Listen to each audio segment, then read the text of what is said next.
Let me try this one. That's in practice. Get away with it.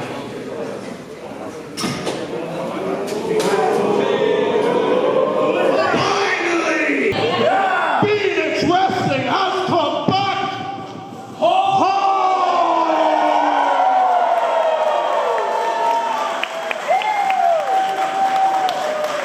And make no mistake, it has been a long damn time. We have not had a show here in the Circus Factory for nearly 2 years. Fuck you, COVID!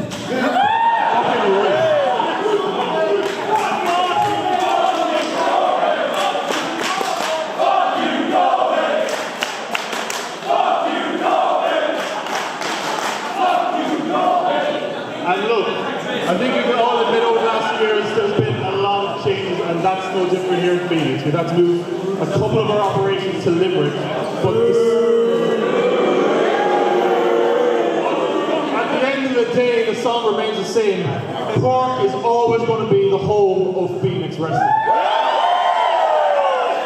And a subtle plug, if you really want to stick it to the Limerick lads, red t-shirts instead of green ones.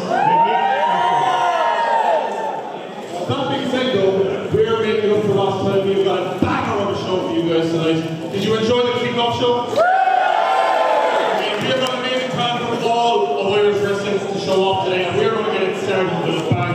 We have got the finals of the Phoenix Tag Team Tournament right now. So it's the tag team match set for one fall. Introducing first.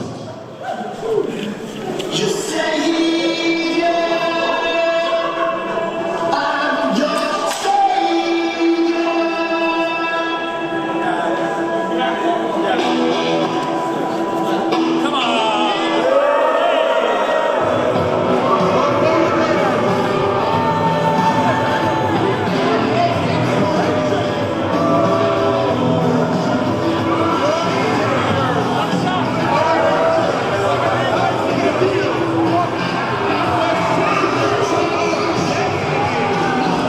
And what a match we are opening up with here tonight.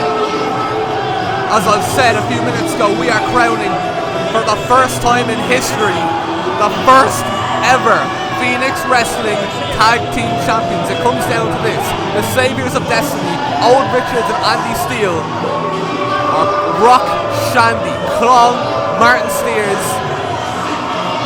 It's 2v2. No shenanigans. LJ Cleary isn't here. Saviors of Destiny are on their own.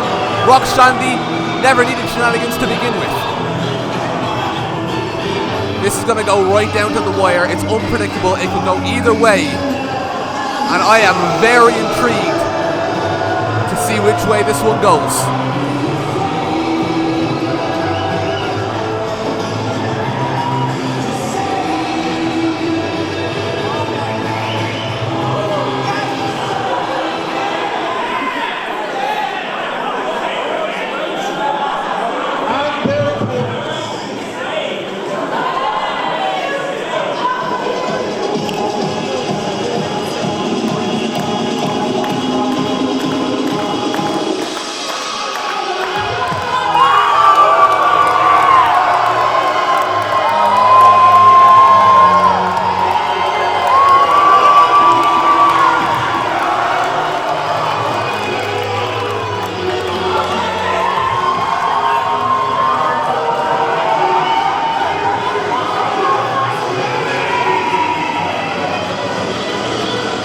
If you have not seen Rock Shandy before, you're about to see a team that is just an absolute bundle of energy, explosiveness and something that Saviors of Destiny are going to need to have prepared for in advance, because if they haven't prepared for this, they're going to be in for a very long night.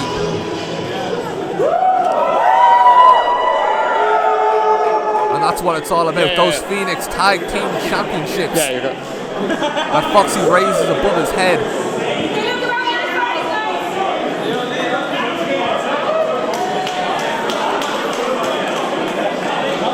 And it's a very interesting situation, because you look at Club Rock Shandy, and in one corner you've got a team that has won gold before, the Irish Tag Team Champions over in Fight Factory, but you look at Saviors of Destiny, and what you have, technically, is a tag team making their tag team debut. This was a tournament, a 4-team tournament, and on one side we saw Rock Shandy, they teamed up to take out JDP, and Jordy Boy. It was a very, very hard-fought battle. They got there in the end. And then in the other corner, you could Saviors of Destiny, who didn't have to beat a tag team. They, due to unforeseen circumstances, they only had to beat Justin Daniels in a 2-on-1 handicap match. There we go. Thank you.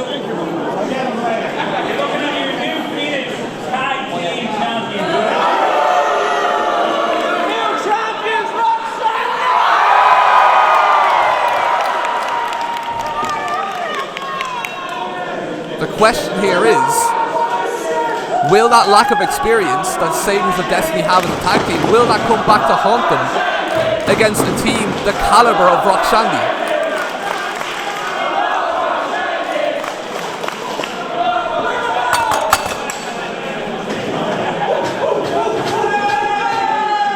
And we are underway here. Very, very interesting matchup. It's stylistically speaking, it is size and strength against speed and agility.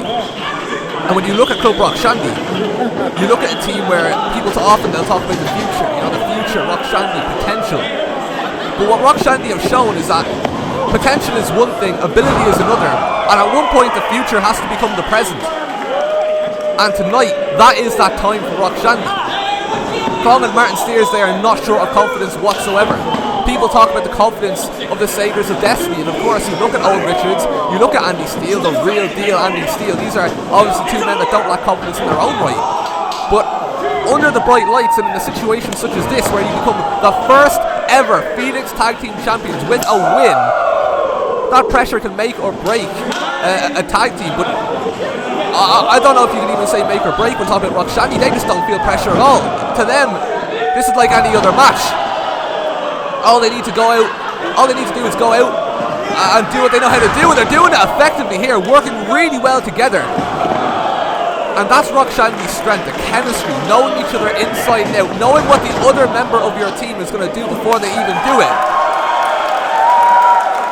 And you see the fans showing their appreciation for the work of Kong and Steers, because really very few, if any, teams on this island can do what they can do.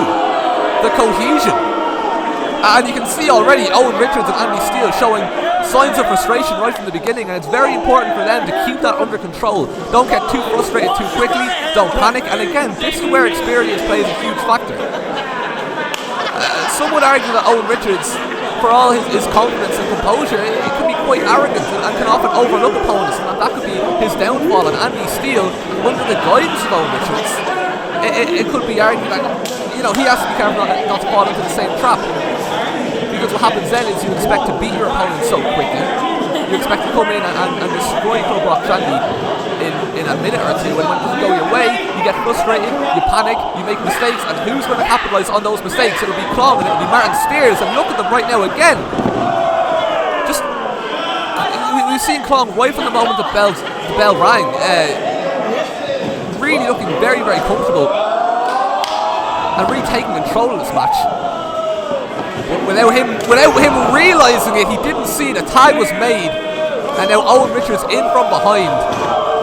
And this is Owen Richards doing what Owen Richards does best, sneaky from behind. It might not be the prettiest style, it might not be the most honourable, but it's how he gets the job done. At the end of the day, a win is a win, at least that's how they'll see it. Particularly tonight, particularly with everything that's on the line. And this is where Saviours of Destiny are going to want to control the pace. They have Klong right where they want them, right in their own corner, where you can see quick tags, double team maneuvers such as this. Andy Steele. Full weight onto the head and neck. Klong kicks out at 2. And he kicks out at 2 again. Each time, Owen Richards again needs to be careful, needs to stay calm, needs to not panic. But even if these pinfalls don't go to 3, it's still resulting in Klong having to exert a huge amount of energy, which will wear on him as time goes on. What Rock Shandy need to be wary of as well is they're a very explosive tag team, a very quick tag team, and they exert a lot of energy right in the first couple of minutes. And we saw that at the start there. But what can often happen sometimes is you use up all your energy very early on, trying to get a quick win, a quick result. And if it doesn't go your way in the first couple of minutes, then the tag team that conserves their energy more as the match goes on, they drag you out over the course of the match, and when it's all said and done, they're in better shape to win it. And look at Andy Steele. I was going to say very smart, but Andy Steele tried to get Martin Steers off his apron. It didn't work out. And now Foxy's distracted. And Martin Steers now going after Andy Steele. All the while Owen Richards has Klong held up. And now Foxy's distracted, and the Saviours of Destiny working against Klong. And Klong kicks out at 2. You can hear the crowd willing on Club Rock Shandy, and Rock Shandy have said this on commentary last time we heard from them. They said, you know, it helps quite a lot to have that support, and at the end of the day, to put it bluntly, it's support that Owen Richards and Andy Steele don't have. But Owen Richards just flattening Klong in the corner, using his size to his advantage. He tags in Andy Steele, who goes for what looks like the same move, but Klong is out of the way. Andy Steele just bouncing off the turnbuckle. He makes a tag to Owen Richards, and Owen Richards prevents the tag from being made to Martin Steers. And you know just how badly, and oh, a German, but Klong lands on his feet. And Klong goes to the legs of Owen Richards. It's difficult to see from this angle, but he doesn't catch Martin Steers. Now he does! And Martin Steers is in. Martin Steers taking out Owen Richards. The last thing that Richards would have wanted. Martin Steers, full of that fire, full of that energy. He did not use it all up in the first couple of minutes. Now, look at the speed and the agility. Just Owen Richards doesn't know what to do with it. Andy Steele comes in, tries to take advantage of Martin Steers, but Martin Steers is ready for him.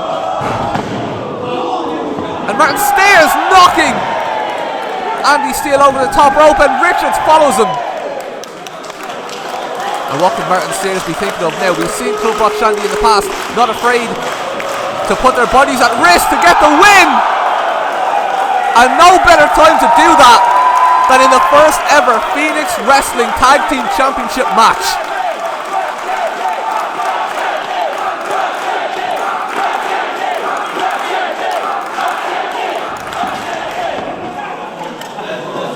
And Rock Shandy again with the upper hand. Come on, Phoenix, let me hear you! They call it high risk, high reward. Can Martin Steers reap the rewards of putting himself in danger like that? And off the top turnbuckle! A moonsault wipes out the Saviours of Destiny, but it's not enough to put them away.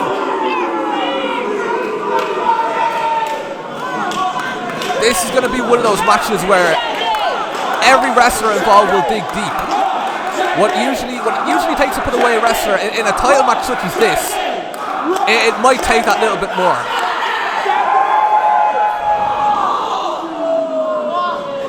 Richards regaining control of the match, and you can see things were getting very difficult there for the Saviours of Destiny. But Richards again, it's countered. In comes Andy Steele. Andy Steele now. Oh, into the corner! Not how he would have intended for that move to go. And now Klong gets tagged in. And Klong going to a place where only Klong knows how to go, and Martin Steers at the other end, double team here, and a 450 by Klong and Martin Steers synchronizing together. And this, I was going to say, this could be it. The Saviours of Destiny have kicked out at 2, and again, on any other day that could have been it. Any other team that could have been it. Credit needs to be given to the Saviours of Destiny. It may be officially their first 2v2 match in Phoenix Wrestling, but you You wouldn't think that. I mean, at the end of the day, Owen Richards is a tag team specialist, the real deal Andy Steele, an incredible wrestler in his own right. Perhaps it's a recipe for success, but oh! Andy Steele throwing Martin Steers into his partner. Now Owen Richards throwing Martin Steers out of the ring, isolating Klong in a 2-on-1 situation. That's what all good tag teams do. Owen Richards lifting up Andy Steele and the call to action. This could be it. And it is.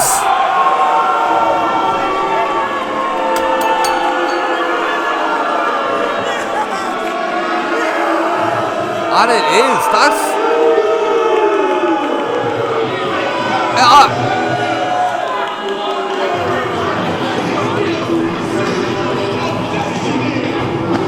it really does go to show just how devastating that move is. The call to action. Of course, I haven't had the opportunity to use it too many times yet in Phoenix Wrestling. Now we've seen what they can do as a team. Now they've won the championships, and now the question is, how long will they hold on to these championships? But what a start for the Sabres of Destiny, doing it on their own as well. No LJ Theory involved. They used their size, their strength to their advantage. They isolated Klong when they needed to. They used double team maneuvers wherever possible. Quick tags in and out, conserve their energy. It was a really, really solid strategy, a really solid effort put in by the Sabres of Destiny. Like them or not, they showed what they can do here tonight. And I'm not one to make predictions, but it's hard not to look at the Sabres of Destiny at the minute and to not predict a long title run. It could be a very long title run. They both seem to really be operating on the same page. Oozing confidence, but oozing ability as well.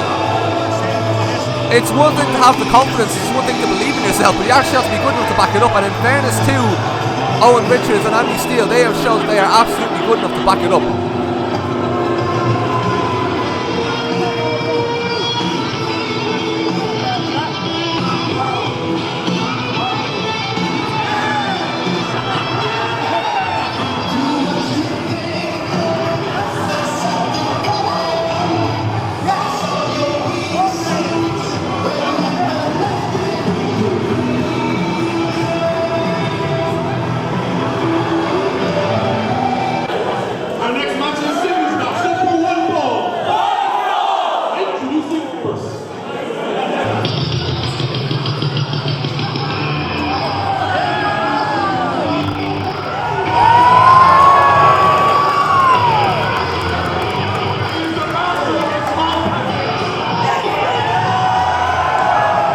If you are not familiar with Mr. Small Package Phil Boyd, let me just remind you of what happened the last time Phil Boyd wrestled in Phoenix Wrestling.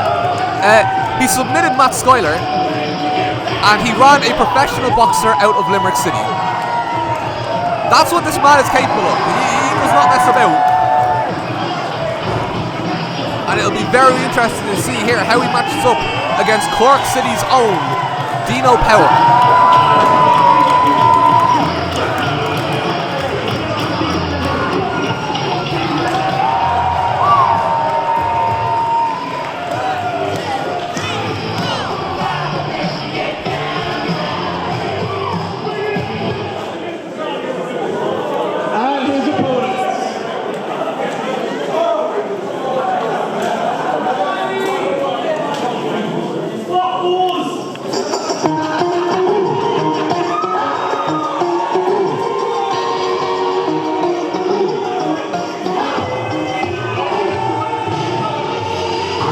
There he is, the hometown hero, Dino Power.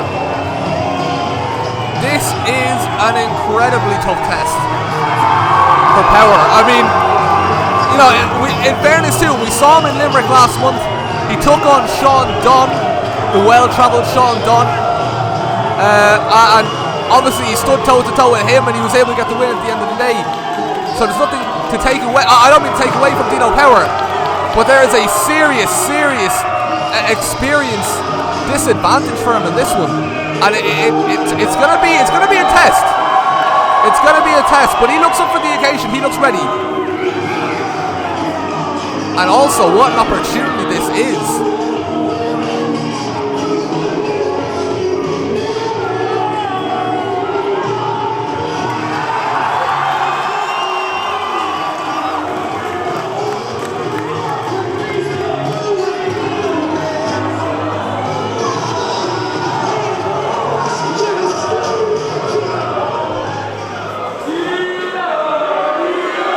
Fans are fully behind Dino Power, as expected.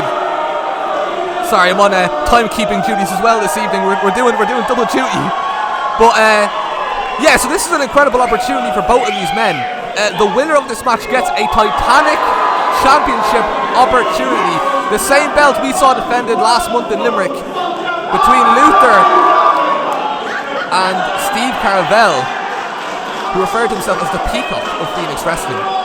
But we saw how far those men are willing to go to win that championship or defend that championship, and now we have an opportunity here for both Phil Boyd and Dino Power to go after that belt. Phil Boyd already one half of the Titanic Wrestling Tag Team Champions alongside Justy, PB&J.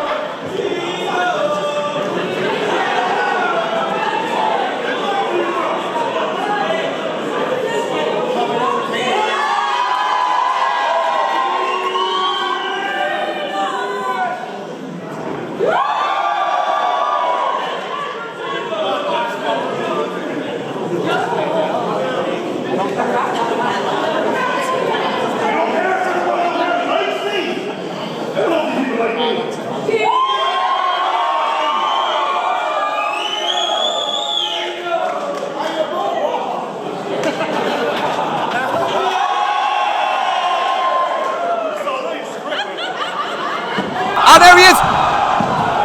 And when I say that could be it, genuinely that could be it. Phil Boyd, a specialist when it comes to the art of the small package. Roll-ups, quick pinfalls. It could be over in a second. And again, this is all about experience when it comes down to something like that and technical ability. Dino Power, they're fairly well matched when it comes to power and strength.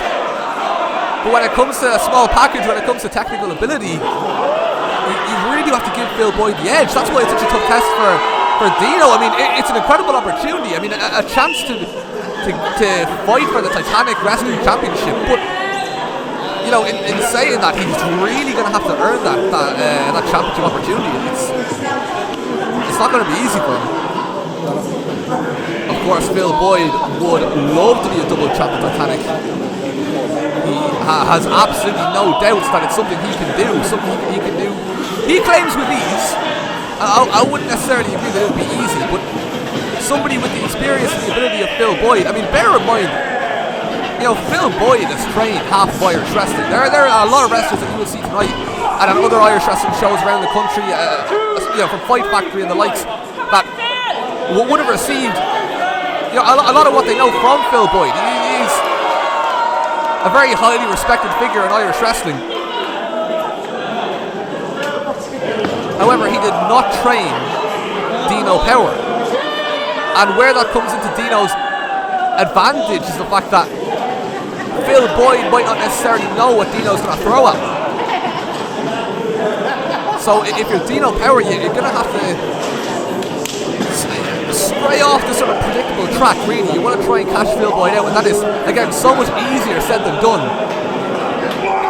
And already you see Phil Boyd has him in a straitjacket position and just wrenching back on the arms. Phil Boyd would like to keep this a technical affair. Wrapping his opponent up into a pretzel, but also going for those quick pinfalls. That's what Dino Power is going to have to really look out for. Phil Boyd on Twitter claimed that Dino Power couldn't kick snow off a rope. And judging by the look on Phil's face at the minute, he may be regretting that statement.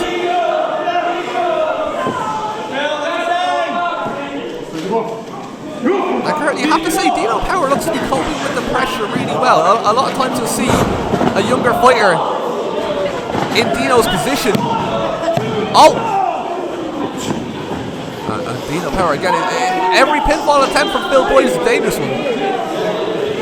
But as I was saying, you see a lot of these young lads, they come out, they get a big opportunity like this, and what they tend to do is they sort of go in full steam ahead, sort of overextending on strikes and going for moves a bit too quickly, a bit too rash. You know, to his credit, he's being very calculated here. He's thinking before he makes his move. He's got the fans behind him, and that can work to your advantage, but it can also work to your disadvantage, because sometimes you'll hear the crowd willing you on, chanting your name, and you want to impress them right there and then on the spot. But this is some really good old school technical wrestling from Phil Boyd, wrenching on the shoulder, wrenching on the arm of Dino. Dino throws Phil Boyd into the ropes of Phil Boyd. Oh! Dino Power with pinfall attempt of his own, and Phil Boyd counters! And now Phil Boyd with another pinfall attempt. Only gets a 1. A shoulder barge by Dino Power. Again, that strength. Physical strength. It's something to see.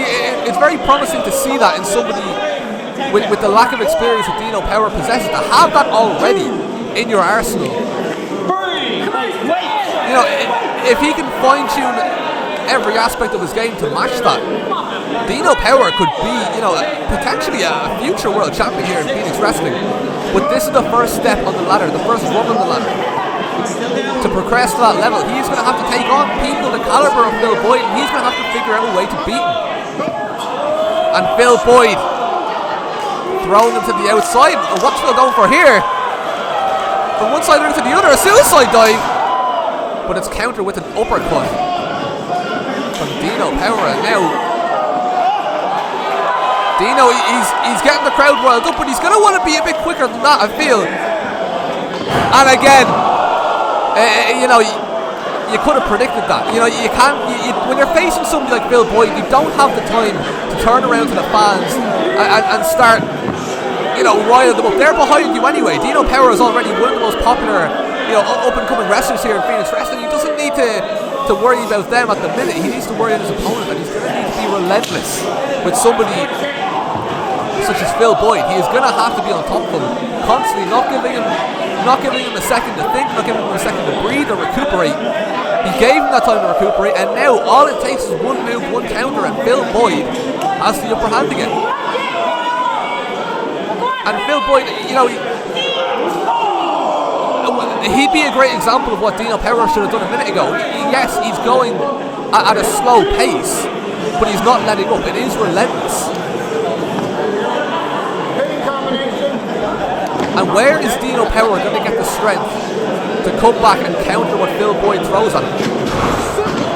Currently, it doesn't appear that he's really able to muster it from anywhere.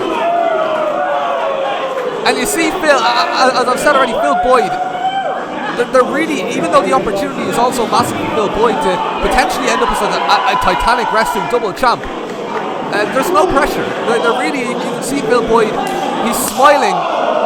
He's relaxed, he's calm, he's enjoying himself in there. He knows what he's capable of, he understands the task at hand. And he understands where he can potentially catch Dino out, but Dino counters it. Phil Boyd up into the corner, jumps off the middle rope. And Dino Power catching Phil. I don't think Phil was ready for that one. Phil thought he was using his ring awareness to his advantage, and he was catching Dino out and he was frustrating him, but Dino Power, to his credit, catching Phil Boyd, throwing him over, and Phil Boyd looks to be down. Could he be playing possum, or is he down here? Could he end up on the receiving end? Oh no, again, that ring awareness. Excellent stuff from Phil Boyd, rolling into the other corner. And again, Dino just taking a little bit too long. Appears to be the story of this fight so far. Dino Power, you know, all the credit too, manages to find an opportunity, manages to find a break, a mistake to seize upon, but then not taking advantage of it to the fullest extent. Not keeping on Phil Boyd, not being relentless. But the one thing that you can't deny about Dino Power is his heart, and you see him here throwing punches, throwing strikes at Phil Boyd. He's building himself back up, and then Phil Boyd just catching Dino Power with that drop kick, and Dino kicks out at 2.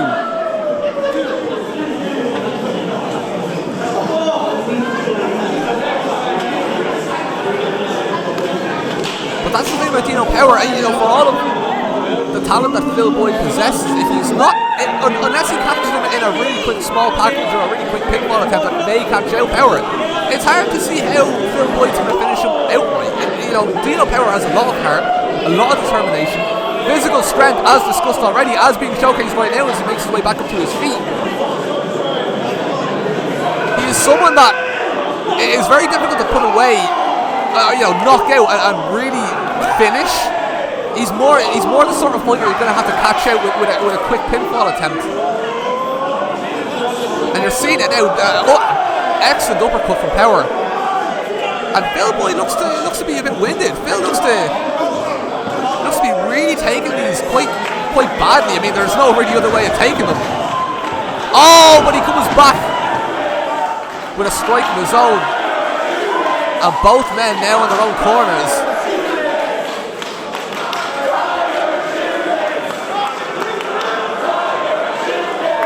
Phil Boyd from one corner to another. Could have potentially been going for a cannonball there, but Dino Power kicks him and knocks any momentum he may have, and a forearm from Power sends Phil Boyd into the middle of the ring and off the top turnbuckle, and a clothesline off the top. Flying clothesline by Dino Power, and Phil Boyd is in the corner. He looks tired, and an uppercut in the corner.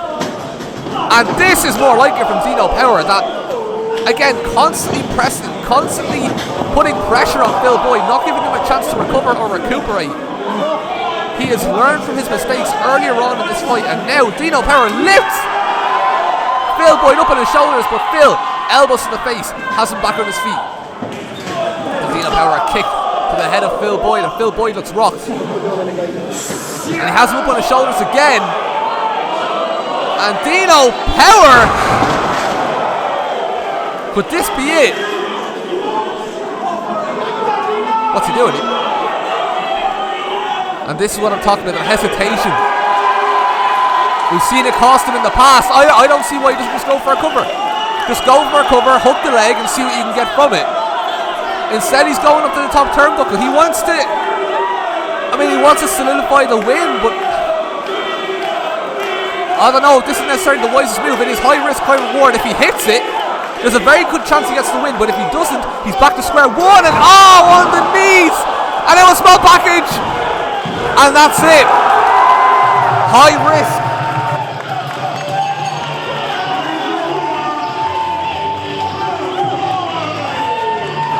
They call it high risk for a reason. I don't want to say it was predictable, because in fairness to Dino Power, it did look like he had Phil Boyd out for the count, and potentially a move off the top would have solidified the victory. But while the result speaks for itself, he should have gone for a cover, and he should have kept going instead of taking all that time out to go off the top. But that's, again, that's an experience Dino Power's part, and he will learn from this, and he will improve from this.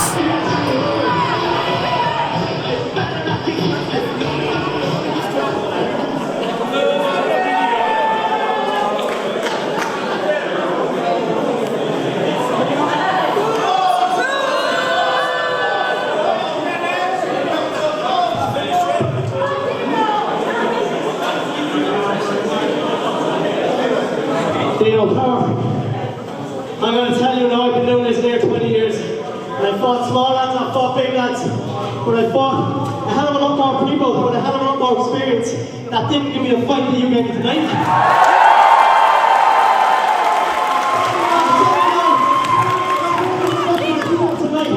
You're one hell of a star, you're going to be a future champion of this company. I'm not there with that, there was a player. Congrats to you tonight. A sign of respect of someone with the experience and the knowledge that Phil Boyd has. That is a hell of an endorsement for Dino Power. And I hope he doesn't beat himself up too much over this result. There's more to it than the result. There were really, really, really solid glimpses of potential in that performance. He came up short tonight, but in a rematch, who knows? Dino Power really is the sort of wrestler that's going to improve so much over time. And I, for one, am very excited to monitor the progression of Dino Power. But until next time, it's a win in the books for Phil Boyd.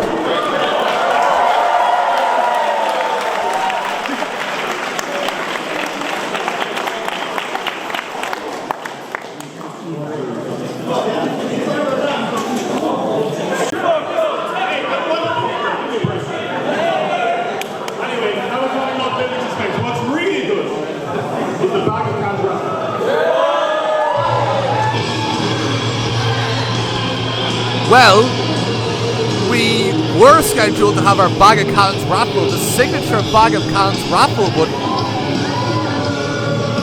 well, this goes against the schedule anyway. This, of course, is Rocky Star. If you follow Irish wrestling, you know who Rocky Star is. But and if you pay attention on Twitter, he's somebody who's, well, he's had his issues with Billy Bedlam, he's had his issues with Phoenix. But I didn't think he was here tonight. I suppose I'm just going to have to let him say what he has to say. First things first, let me introduce myself. I am the front man, Rocky Star. And I come from the best wrestling promotion in this country. Wrestling.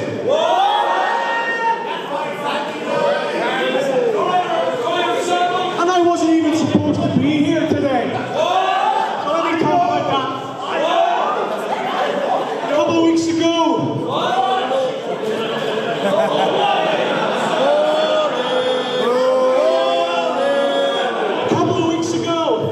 Phoenix announced a match for the #1 contendership for the Titanic Championship.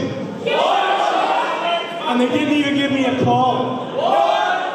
And then, earlier on today, I get a call at the last minute. Oh, somebody's pulling out a team Titanic.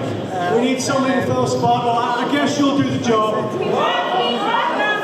That ship has sailed. So I saw it as a chance to come to this dump and get on this microphone.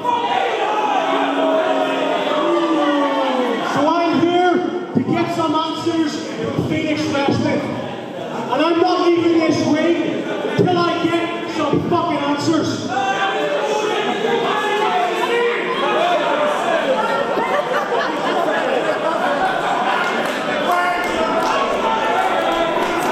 Well, if you have issues with Phoenix Wrestling, you have issues with this man, Billy Bedlam.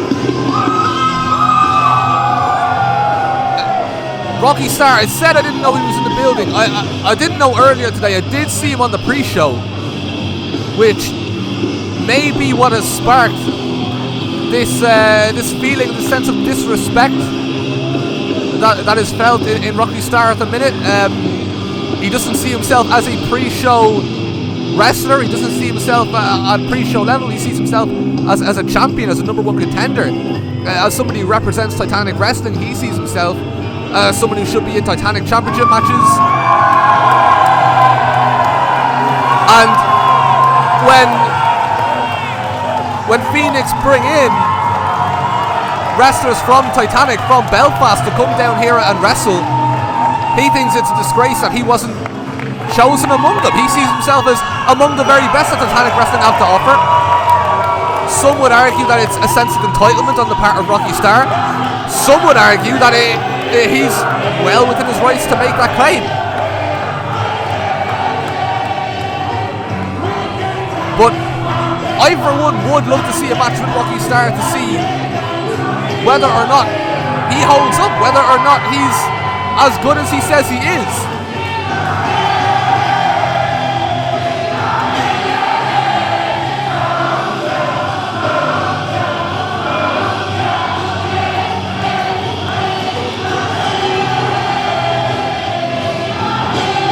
Well, Rocky Star, he's come dressed to fight. Billy Bedlam has come dressed to fight. William has come dressed to fight.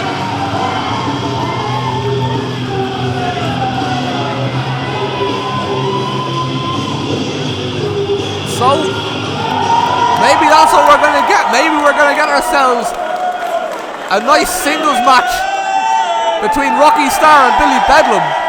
And this is an excellent test for Rocky Star.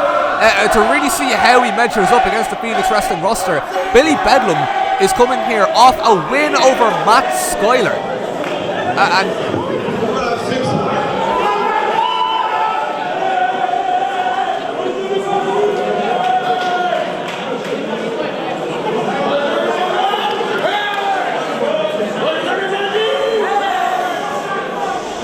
Oh, Billy Bedlam doesn't even get a chance to speak.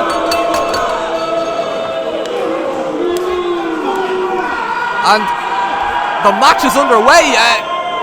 As I was saying before, I was interrupted for timekeeper duties. Basically, this is an excellent match for Rocky Star to really prove where he ranks up against the rest of the Phoenix Wrestling roster, because Billy Bedlam, he has a win over Matt Schuyler last October in Limerick. And if you watch Phoenix Wrestling, you know how good Matt Schuyler is. That's a serious result for Billy Bedlam. Of course, he's got all the experience as well. So for Rocky Star to come in here and beat Billy Bedlam, that would be a massive statement. But again, it's a lot easier said than done.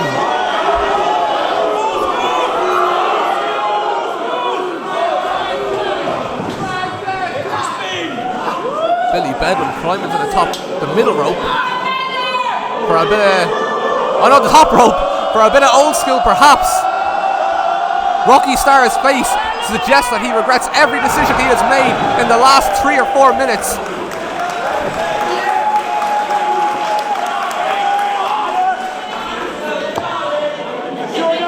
And perhaps this could be an early night for Rocky Star. Billy Bedlam catches him here, but that was really smart by Rocky Star. People don't respect it, people don't like it, they call it cowardice, backing out, rolling out in the ring. But the reality is, it is really good ring awareness, and it does, if you're hurt, if you feel like you're about to get caught and the match is about to end, it's really not a bad strategy in fairness to Rocky Star. But you look at Rocky Star and you look at his argument. I mean, this is a man who, if you know your Belfast wrestling, if you know your Nordy wrestling, this is the longest reigning Pro Wrestling Ulster champion in history, a Triple Crown Pro Wrestling Ulster champion. I would go on record to say a future Titanic Wrestling champion, but you can't celebrate future accomplishments as accomplishments until they happen.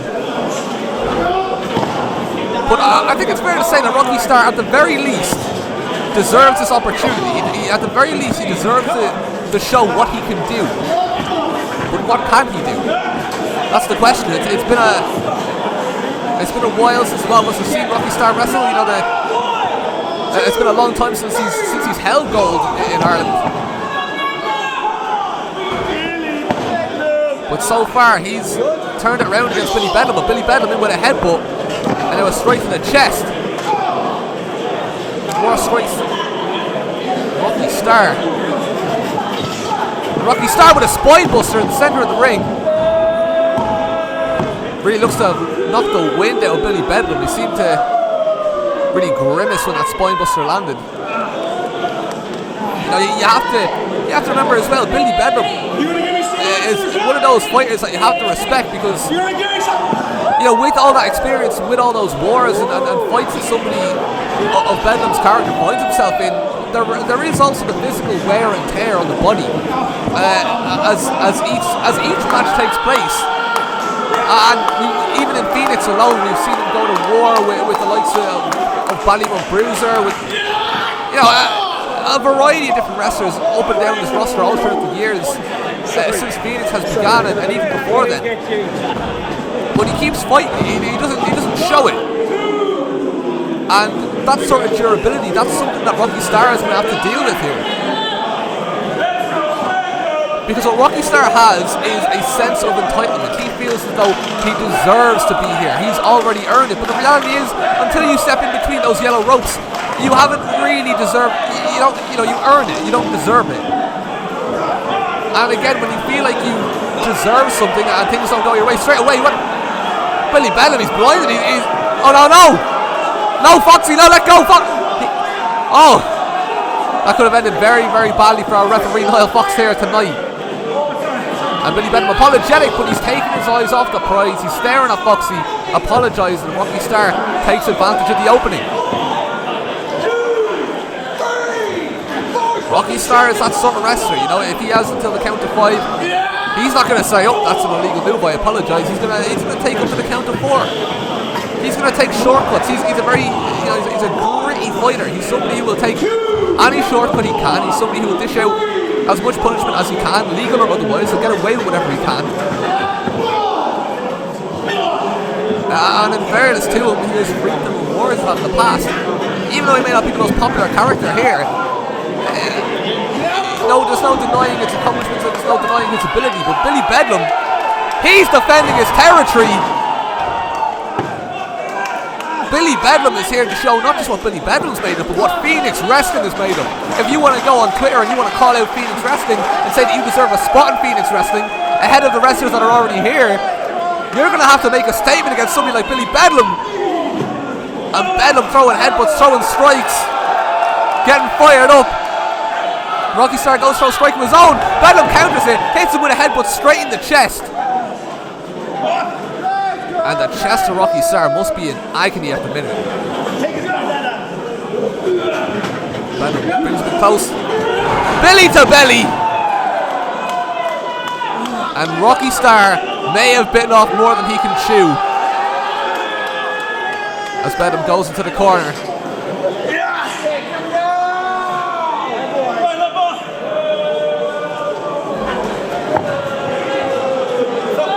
Oh, what's this?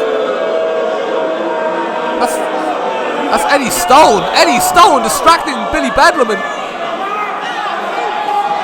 what's Rocky Star going for here? Could he be going for Starstruck? He's going for it, and he hits Starstruck to perfection. This is it. When Rocky Star hits Starstruck, there is no kicking out of it, no matter who you are. And Billy Bedlam, for all his talent, he's never going to kick out with that. You know, you look at Rocky Star and Billy Bedlam. It's kind of a shame that we didn't really get to see how this match would have gone had it not been for the distraction of Eddie Stone. If Eddie Stone didn't come in with a steel chair distracting Billy Bedlam, I mean, Bedlam looked in really decent control of this match. I don't think Rocky Star, despite the result, I don't know if he's really proven the point that he came to prove. And what's he going for here? No, come on, you can't be doing this. Oh, no, and there's Dino Power, there's the Phoenix Wrestling roster here to defend their man, here to defend Billy Bedlam against Titanic's own Rocky Star and Eddie Stone.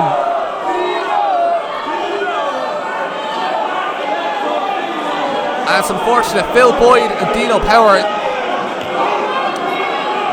it's unfortunate they couldn't get here quicker, because that does look like a really serious injury now to the leg of Billy Bedlam.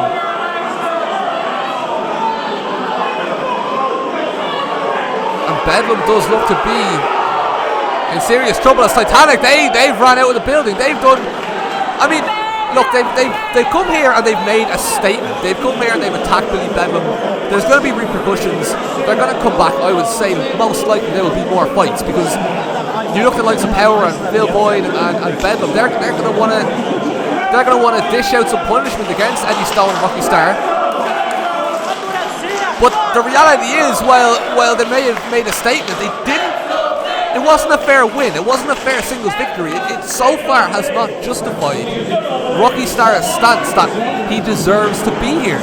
Do you deserve to be here if that's how you win your matches? I don't know. I think that one is up for debate.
name is J Money. Yeah, I've been broke for about 3 months now. Yeah, my name is Jay. Danny? No, not anymore. No, it's just Jay now. I thought I had a match, but I saw the graphic go up and it said first dates, so I don't know whether to kiss him or kill him. I might do both. The broke life, I ain't gonna lie, it's hungry out here, which is why I was willing to go on television for a 3-course meal. I heard this J Money guy is, a bit of ching, This is gonna be on television, right? No. Cork! I'll do anything for a free meal, as long as he's picking up the check at the end of the day. No, I'm not gay, I'm starving. Yeah, confusion. Bedlam just told me I was gonna have a hardcore date with J Money. And I really don't know how to feel about that. Usually submission is a bad thing in wrestling. But sometimes. But I'm gonna win. And I'll do whatever it takes. What am I looking for? Wow. I was looking for a match. I'm looking for the yin to my yang. A little bit of balance, sweet and sour. I'm sweet. So I'm obviously looking for someone with a lot of money. Because it's hard. It's hard being broke. I don't like it. I don't plan on staying that way. And I'm looking for someone who's gonna pick me up by my bootstraps and pay the bill at the end of the day. I'm probably gonna get the steak. I might have him drive me there. Whatever. Most expensive stuff. This guy's picking up the bill. It's all good, man. It's all Benjamin's where I'm going. No, I'm fucked. I got nothing right now. The name J Money? Yeah, I looked into changing it. It's too expensive. How do you win a date? Look, you gotta listen. Eye contact. Lob that gob. I'm probably gonna kick him right in the bollocks and then try and pin him. Or if that doesn't work, just do what you do on every other date. Straight for the dick. Go straight for the dick. Dicktown. Route 1. It's proper pedo behavior. I'm gonna check his hard drive as soon as I get a chance. So yeah, I don't know whether it's a date or a match, but I'm gonna win. And this will be my first ever time I won a date, so that's pretty big for me. Is it strange that number 1, the date is gonna have a winner, and number 2, the winner of the date goes on to have a date with somebody else? Yes, I would say that is unusual. Do you have any more stupid fucking questions? I'm hungry now. Now? Oh, right now?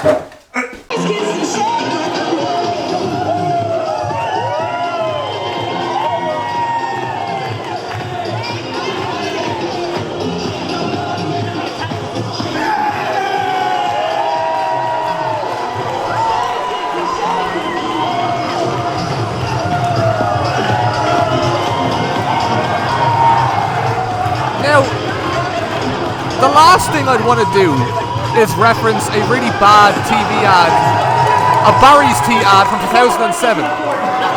But when the creepy woman with the fringe said, "Is this a date?" I don't know, is it? Those are the only words that can sum up how I'm feeling right now. I don't know what to say.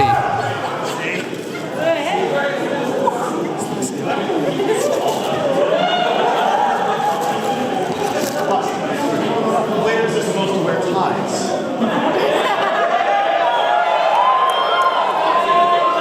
Well, there's no denying that the effort has been put in here. I mean,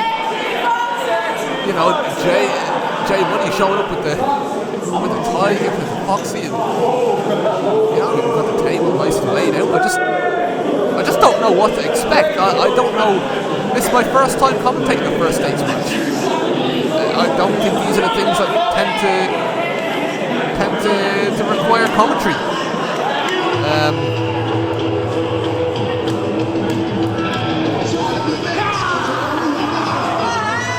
Well, here's Danny Cross, or Jay.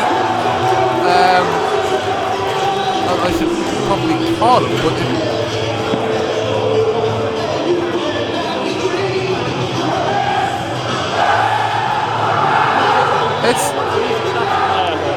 I mean, he's come ready to fight. He's brought weapons. He's brought, you know, he's in the gear. He's ready to go. But I'm seeing a contrast in body language. Perhaps different people. Oh no, it's the sit on. It's the sit on. Excuse me. No. Jay's ready. He's got this first stage match nailed down.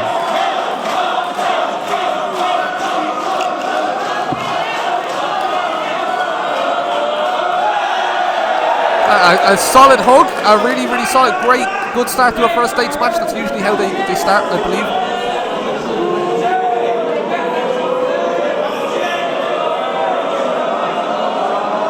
And Jay Money setting the chair for Jay to sit on. And good chivalry being shown on the part of Jay Money. That's again really good effort. That's I think that is the bigger stake. I know it's the bigger stake. Are you sharing me? Swapping they seem to be swapping back and forth in a gentlemanly, romantic way. Oh. Cross is snatching the bottle. I don't know if that's... Is that a key to victory? Does that put him ahead? No, you have the bigger stake. Do you win? Who's winning?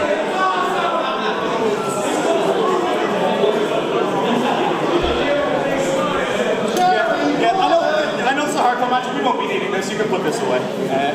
Yes. So tell me about yourself. I'm a professional wrestler. A professional wrestler? Oh my god, do you do that like... tell me, I've always wondered, is it real?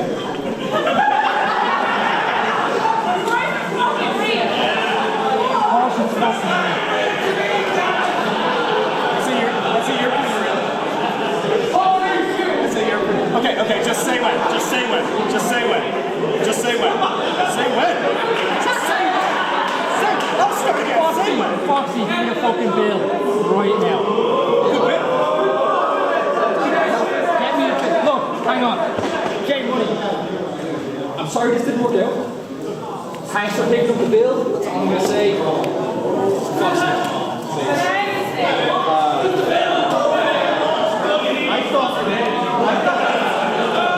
I thought you were going to pick it up.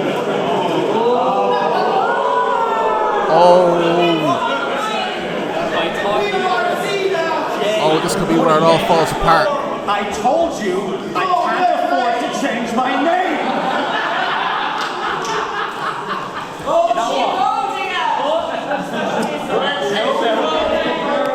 Stand up, turn around. By the time you turn back, it's all going to be taken care of. A gentleman. Thank you.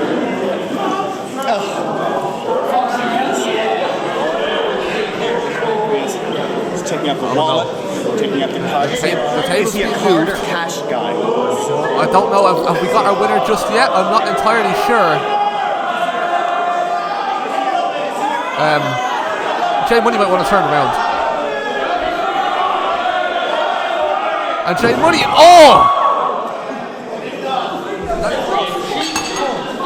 full force. With the bottle to the face. And Jay Money turns around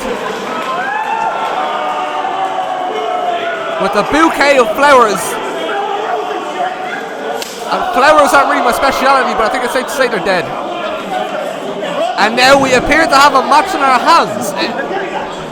Is the date over, or is this part of the date? Either way, Danny Cross with some serious strikes in the back of Jay Money, and that chop slicing up the chest of Jay Money. That's two. That's two. And Jay Money getting his head thrown against the ring apron. Come on, Jay. Give me dessert, Foxy. What's Jay calling for here? It appears to be. Well, it's not something Jay Money wants to be hit with anyway.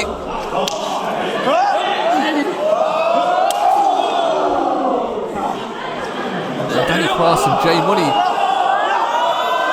just going at it on the outside of the ring here. And Jay Money sent flying head first into the ring post.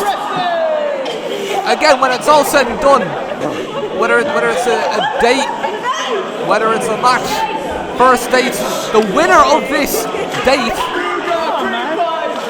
the winner gets a shot at the Hard Knocks Hardcore Championship.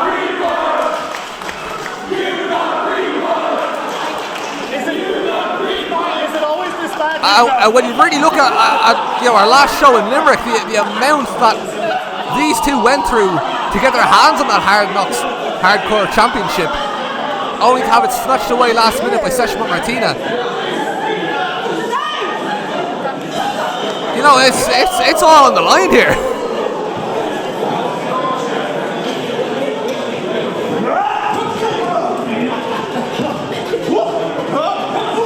And Jay and Jay Money, some unorthodox maneuvers here being carried out by Jay. Is this enough to get the win? Foxy, 2! Kick out at 2. I really thought that was going to be it. And 2, 3. I thought that was it.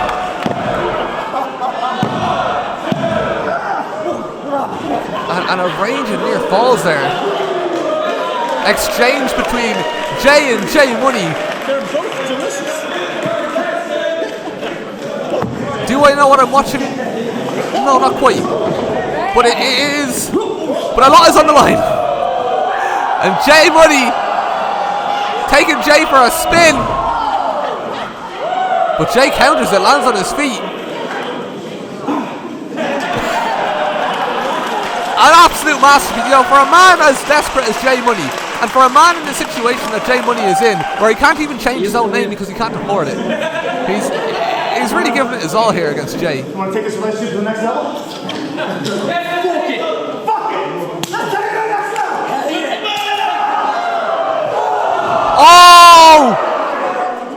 And Jay Money did say in the video earlier, well, they both said it. They both said it in the video earlier. If all else fails, go straight for the dick. And that is what they're doing. It is legal in a first date match. Still not too familiar with the rules of a first date match, but this is definitely legal. Just the passion, the heart, the desire.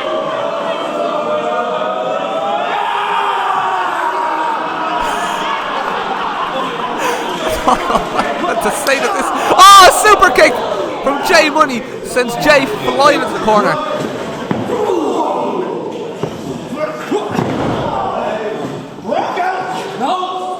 And Jay Money Bronco Buster straight in the bottom turnbuckle, just where Jay doesn't want to be.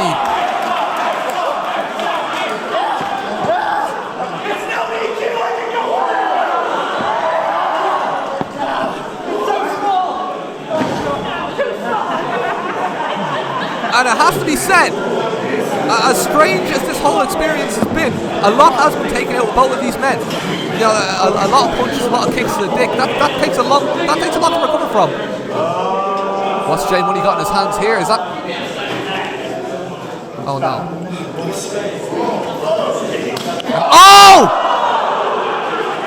Right to the face of Jay.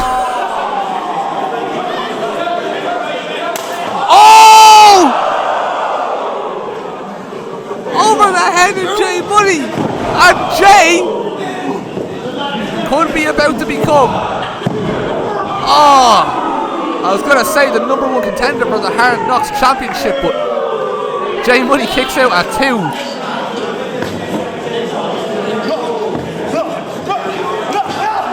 Oh no, and now J Money, he's tying the ropes. This is not where he wants to be.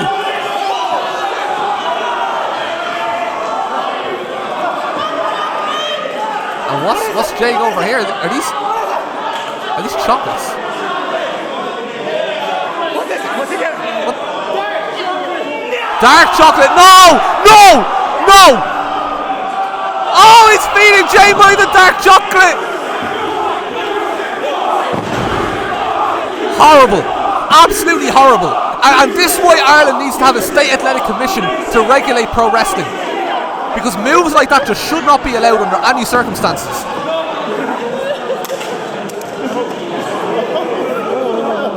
But he won't get suspended, he won't get fired from Phoenix Wrestling. Instead, Jay will likely get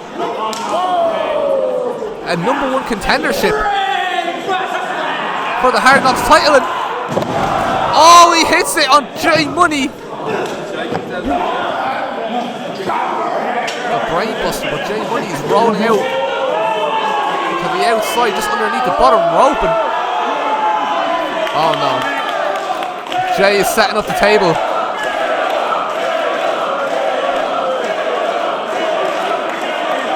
I don't want to know what's going through the head of Jay right now.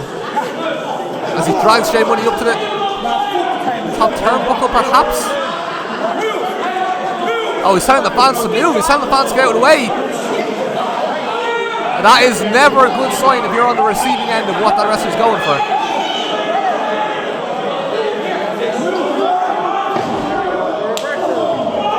And J Money countering it with a slap to the face of Jay. And another low blow. Just how many of those can one man withstand? That is the question. Oh no. J Money. Off the top turnbuckle! Through the table! And that's it!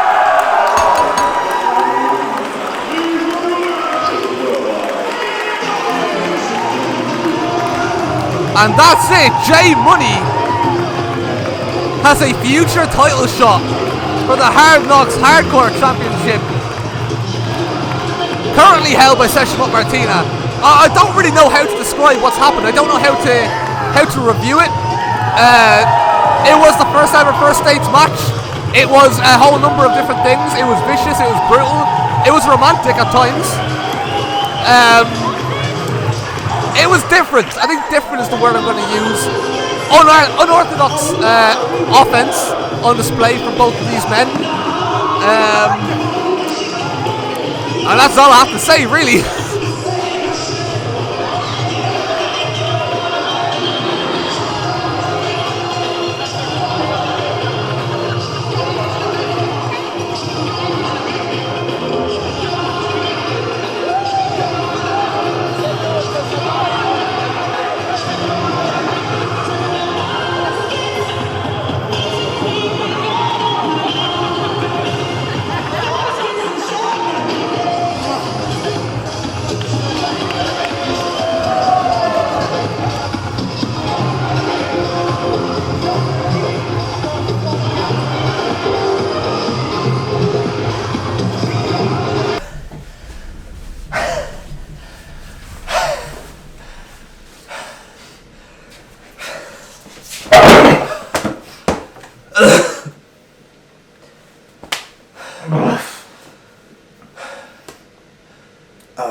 Do you want to...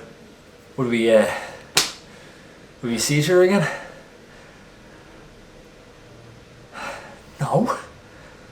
What are you on about? Yeah, I was going to say no too. Prick. For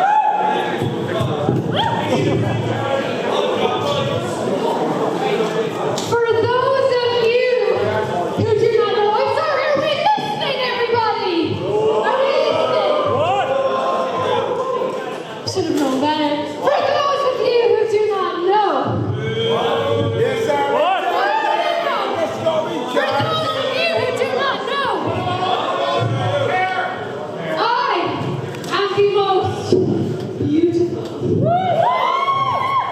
I am the most affluent.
I'll just tell you, because like your first ever home, you're never gonna get it.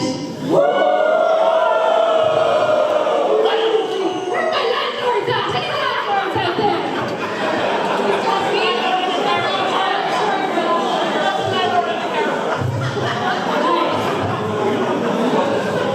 Pandemic unemployment, it's hardcore wrestling.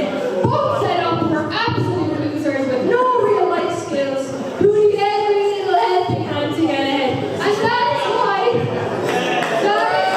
you will never see me fall to a hardcore wrestling match. I don't need it. I don't need a weapon. I know a weapon. The opportunity I was talking about, guys, is the Empress Championship. The Empress Championship. What that Empress Champion? Debbie Keitel.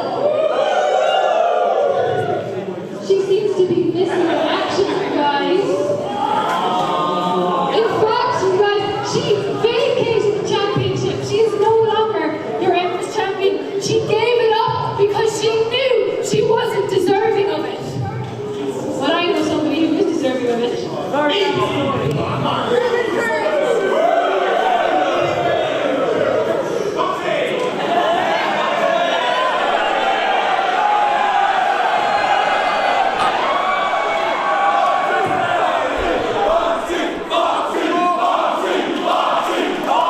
I'm not saying Foxy doesn't deserve the title, I'm just saying I don't know if he's eligible. Empress, But no! Foxy! I have no enjoyment in that. I propose Phoenix Wrestling. While everybody else is busy and no one else seems to want it, why not make me and Nina Vaughn your new Empress Champion?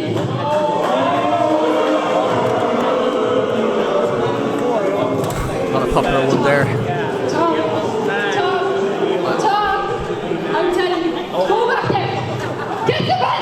Get the belt! And put it around my waist. Welcome to my crowning ceremony. I don't think that's how it works here in Phoenix. I don't think you just get handed championships just because you want it. I think you have to earn it. Are we set to see? No, we're not. No, no, we are not. I thought we were perhaps the coronation of a champion who hasn't wrestled in a very, very, very long time for Phoenix, and instead what we're getting is Raven Creed coming out to confront Anita Vaughn. If you want a championship in Phoenix Wrestling, you have to earn it.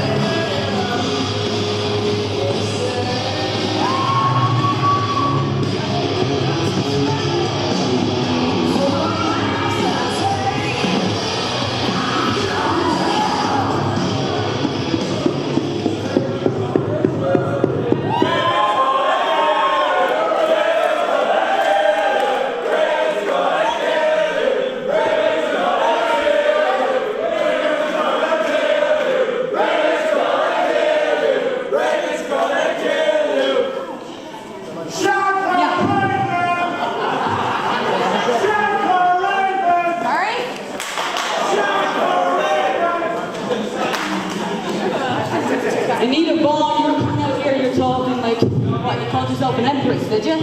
Yeah? You're about as much of an empress as I am a fairy fucking princess. Alright? So I'm gonna ignore you for a second and tell my story, because I was supposed to come here today, actually, and fight for that hardcore street belt that you were talking about. I was expecting to come in here today, get really fucking violent, and then leave here with a bit of gold around my waist. But unfortunately, Martina is booked and busy and just couldn't make it today. So that's put me in kind of this awkward, uncomfortable position because I now have all this pent-up energy, all this aggressive energy, all this violent energy, that I want to take out on someone. And you're pissing me off just enough that you might be the lucky girl.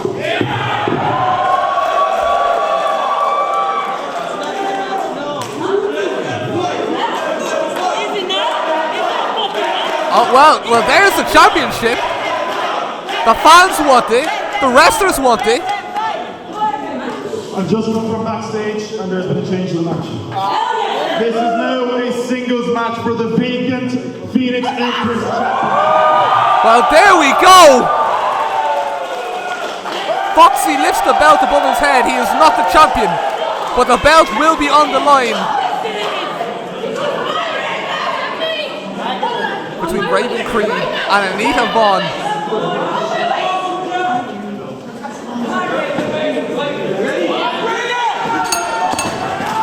Oh, and right from the start, Raven Creed missile dropkick into Anita Vaughn. And Anita Vaughn, I don't think she was ready for this. Perhaps I spoke too soon. Anita Vaughn, I mean, that's talking about throwing yourself to the wolves upon return.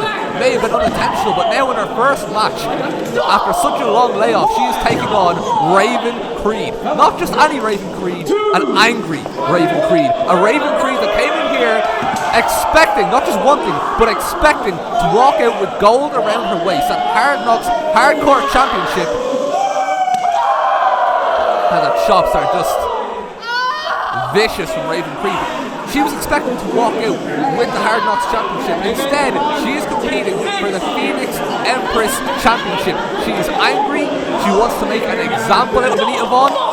But above all else, she wants to walk out with gold because Raven Creed, arguably the biggest star in the history of Phoenix Wrestling, arguably the biggest name to come out of Cork, Wrestling in recent times, and yet, despite all her ability and her reputation, Raven Creed has never held gold in Phoenix Wrestling. Many fans say that that's a travesty. Many fans say that that's as unlucky as it gets. But this could be her moment here tonight if she can beat Anita Vaughn and walk out of here with the Empress Women's Championship.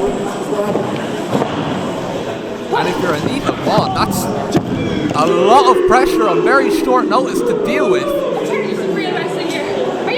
Anita Vaughn is... she comes across as confident, but I mean, she turns around and she said she wants absolutely nothing to do with hardcore wrestling. She doesn't respect hardcore wrestling. Some could argue that perhaps it's fear. Perhaps she fears weapons, she fears brawls, she fears hardcore type fights. And when you're coming up against Raven Creed, as you can see right now, that is not a fear that you want to have. Raven Creed is the very definition of fear. That she is a brawler, she is a fighter. You are not in for a technical, slow, methodical piece of art. When you fight Raven Creed, you are putting your life on the line every single time you step in there.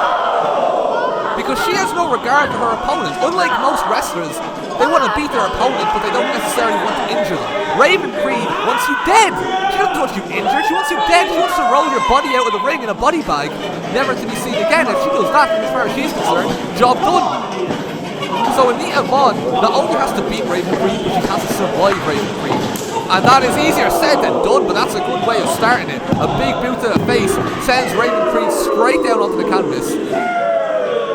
But Anita's going to have more to do than that.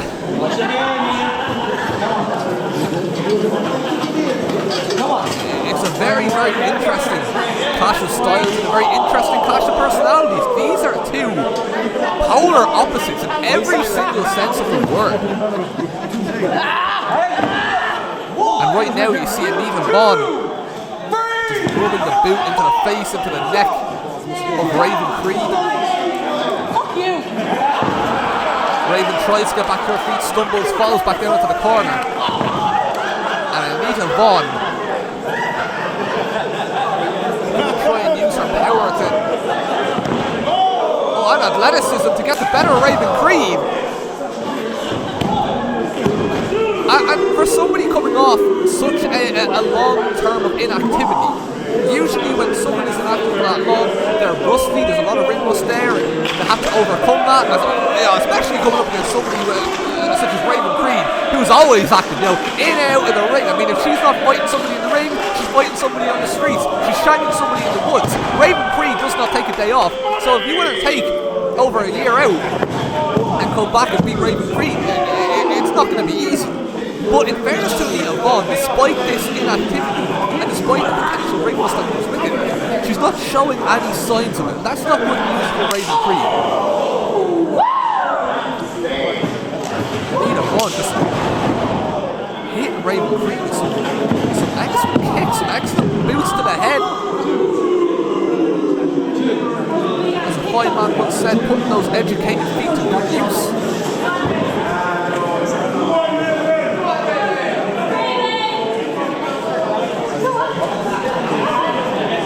And Raven Creed, I have to say, looks a little bit shocked, looks a little bit shell-shocked, almost as if she wasn't prepared for Anita Vaughn to put up this fight.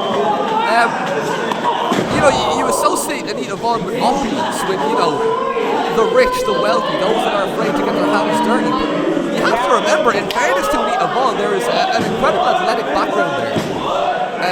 Strength, power, athleticism, all tools that will help you win a match against anyone.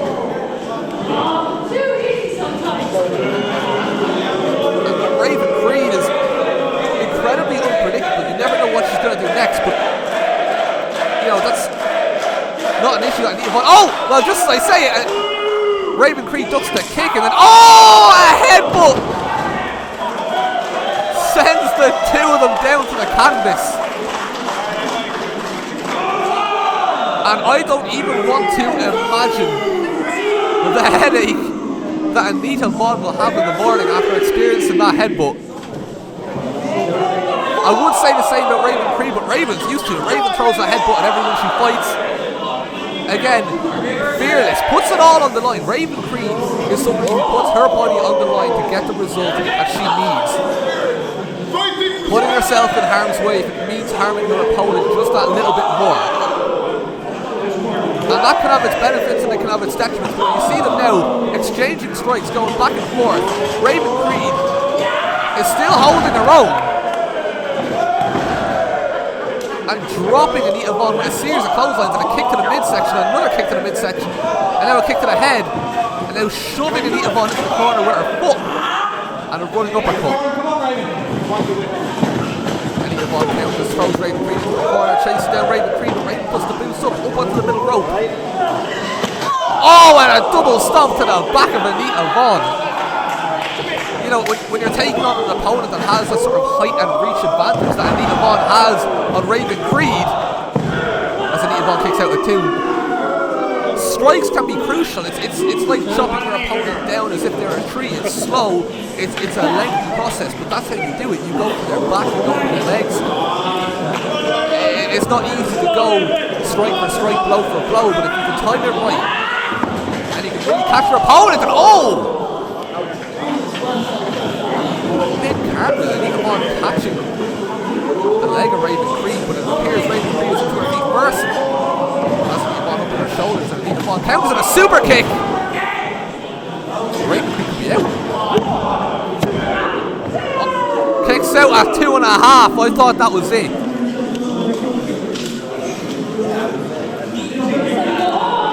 And I have to say, many people perhaps would have written Anita Vaughn off at this stage of the fight. I know, look, I'll put my hands up and say, I know that I should be impartial, but I did really think that Anita Vaughn definitely bit off more than she could chew getting into this fight. And calling for that championship to be put around her waist, but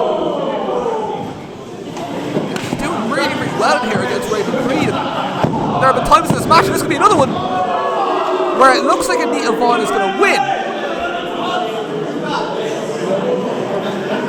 which is a testament to where she's at. Again, a large experience advantage definitely goes to Raven Creed in this one. Not only is there inactivity on the part of Anita Vaughn in recent times, but also she doesn't have the longest wrestling career, doesn't have the most experience of anyone on the roster. She's calling for the microphone now, what's this about? or for the title, excuse me. She's gone for the belt. Raising it above her head. I mean, if I was her, I'd focus on winning first before doing that. But who knows? Perhaps she's got a plan in mind that might work out. But Foxy has his eyes on the. He spotted her straight away. Eyes on the title. I don't know if this is what Anita Vaughn's plan here is. But if she hits Raven Creed, that's a disqualification. Raven Creed ducks and has her up and. Oh no! No, Foxy's been hit. He's been knocked out with the feet of Anita Vaughn. Anita Vaughn raking the eyes of Raven Creed. Foxy's down. Anita Vaughn identifies the opportunity. She's trying to find the belt. The crowd screaming for Foxy to get up, chanting his name, hoping that it rises him. But Foxy's out. I mean, you know, Foxy's a ref. When the ref gets hit, when anyone gets hit with a boot to the head the way Foxy has, I mean, that's enough to put anyone out. But this could be it here.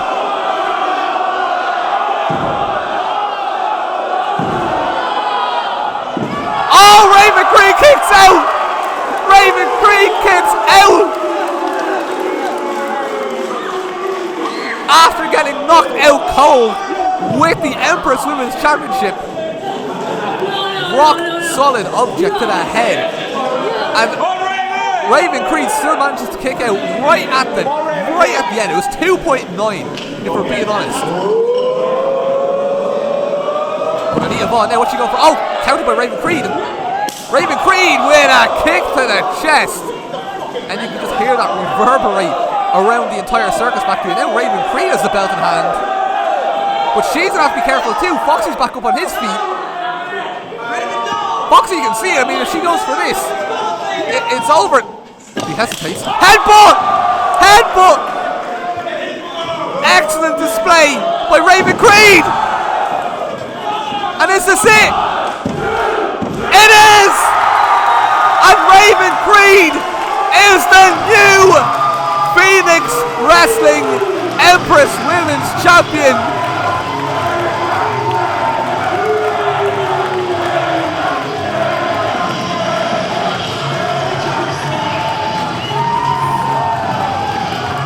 And you have to say, well earned, not deserved, not handed to Raven Creed.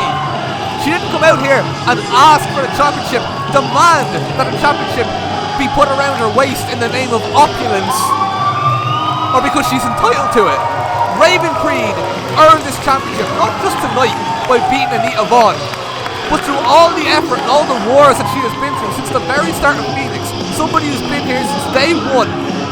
Been on the Cork wrestling scene, scratching and clawing for years to get to this point, and now she's got it. And I could not think of a better representative to have as the Phoenix Empress champion. Again, a dangerous, I'll say it quietly so she doesn't hear me, but psychopath.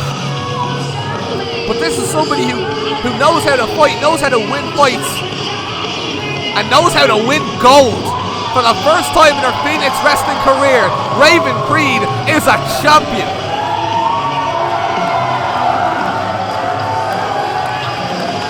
And the fans are absolutely ecstatic. Why wouldn't they be? They know that this is just the beginning. And that as hard as Raven Creed fought to win that title, she is going to fight even harder to defend it. Exciting times lie ahead for Phoenix Wrestling. Our next match is a singles match for the Irish Junior Heavyweight Championship. Introducing first, the champion.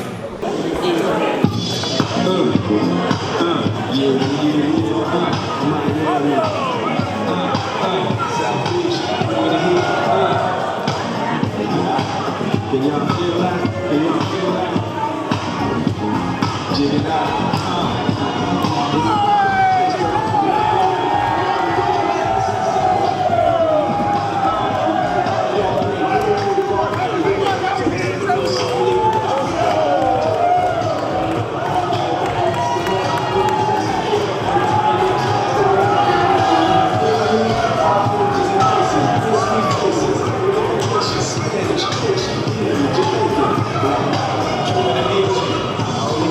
This man is making his Phoenix Wrestling debut but he is no stranger to Irish wrestling whatsoever. That championship currently in his hands, the Irish Junior Heavyweight Championship, was won down in Fight Factory in Dublin.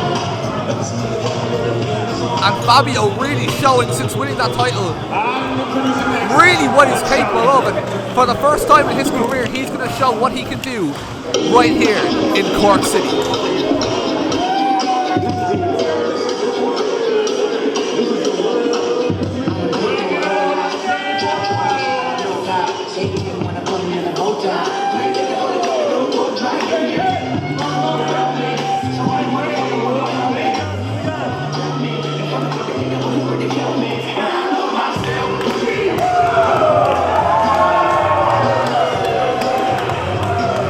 Another wrestler, another Phoenix debut. And again, this is not a rookie. These are not two rookies making their Phoenix wrestling debut. These are two wrestlers. I mean, particularly in the case of Sharp here, I mean, G Sharp is somebody who's wrestled all around America, wrestled here before. I mean, you may be familiar with a wrestler called Hyperstreak. And I say a wrestler called Hyperstreak because the wrestler you are looking at there, Gregory Sharp, he is not... yeah, he used to be Hyperstreak, but Hyperstreak and G Sharp are two completely different wrestlers. They're completely different people. I mean, we're in for an absolute treat here. This is a title fight. This is a title match for the Irish Junior Heavyweight title. Everything is on the line. When you make a debut in a new promotion, it is important to make an incredible impression right from the get-go. And when gold is on the line, to walk in and win gold in your first match in Phoenix Wrestling, that's the opportunity for G Sharp at the minute. But for Fabio, you've got to also deal with that pressure of defending your championship. I mean, it's his Phoenix debut as well, and he's not going to want to lose.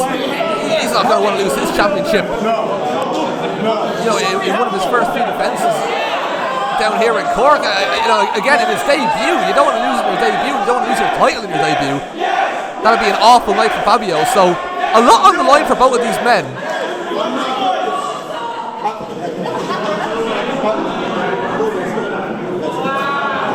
One thing you'll notice about Fabio right off the bat is his flair, his charisma. Not just charisma in the sense of how he talks, but charisma in the ring. His body language when he fights.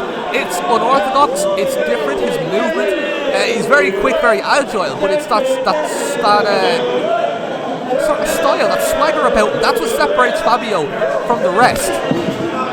And Fabio, in his own right, is not that experienced. He's only been wrestling a few years, and obviously within that there's a pandemic where he wasn't able to wrestle for a very long time, like anyone else.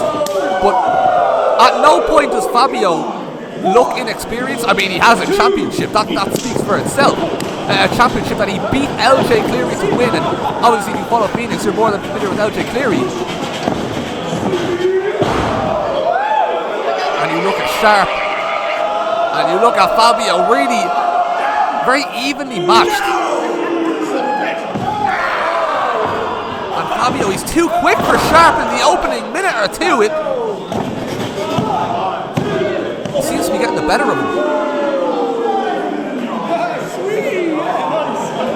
And you know, I talk about Fabio and I praise his accolades, but you also have to understand who he's in the ring with at the minute. He's in the ring with, you know, a man as well travelled as Sharp. I mean, this is somebody who's gone and wrestled, again, as I said, all around America, very well travelled, in Europe before. And, you know, when you're that well travelled, you improve every aspect of your game. What Sharp brings to the table is something that not everyone on this card tonight is able to bring. You know, a lot of these wrestlers, as talented as they are yet to leave Ireland, they're yet to leave Europe, they're yet to really, you know, make those big steps. But Sharp has already made those big steps, and we're seeing it now. It's, you know, the improvement that he's made over the last few years is clear for all to see. You know, these two are very well matched in terms of their speed and agility, and I think we're about to see a glimpse of it now as Sharp goes from one side of the circus factory, all the way up to the middle rope. And there's an example of that speed. But what I was about to say is, they're very evenly matched in terms of speed and agility. But one aspect that of Sharp's game that he appears to have worked on very much during the pandemic is his strength. Physically, he looks like a completely different wrestler to the one we would have seen a few years ago. This man is strong, physically strong, and in building that physicality and building that sort of strength and power to his game, he hasn't lost any of the speed or agility that he had in the first place. This is a much more well-rounded Sharp than we would have ever seen before. And it really is a lot for Fabio to deal with, the pressure. You can only imagine that Sharp's stomping down on Fabio. This is such an intriguing match, and again, a drop toe hold sends Sharp into the middle turnbuckle. You really can't call this one, you can't predict this one. The champion isn't necessarily the favourite, the challenger isn't necessarily the favourite. This really is a pick'em. And Fabio is tossed on his back, but he kicks out at 2.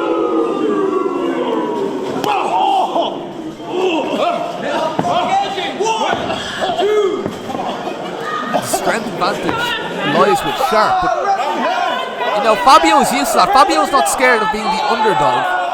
You know, he's achieved so much in such a short time in his career. He knows that these are the sorts of challenges that he's going to have to deal with. But you look at G Sharp just throwing Fabio around the ring, corner to corner, from his head, and he makes it look easy. You know, he makes it, you know, as a viewer, you watch this match and, you know, you almost think that, you know, you could hop in and do it yourself because of how easy he makes it look. Obviously, that's not the case, but it is really impressive. You know, and a lot of the fans may be rooting for Fabio, and of course, Fabio, a very popular wrestler here in Ireland. But, G Sharp may be the man to dampen the celebrations. He may be the man.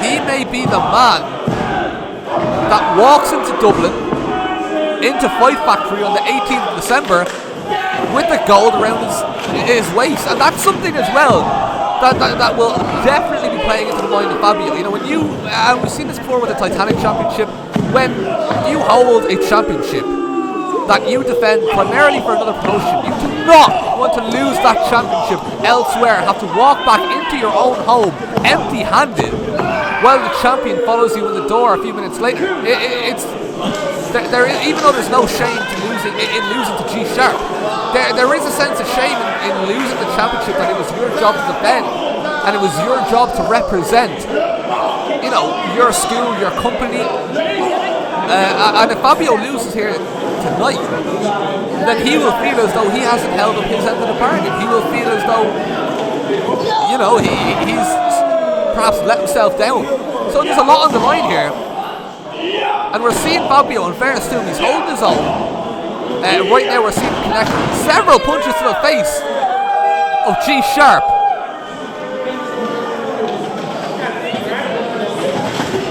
Oh, but Sharp catches the boot and sends Fabio face first into the canvas, and a head kick of his own. G Sharp again doing an excellent job of controlling Fabio thus far. He's definitely got the upper hand. Fabio kicks out at 2.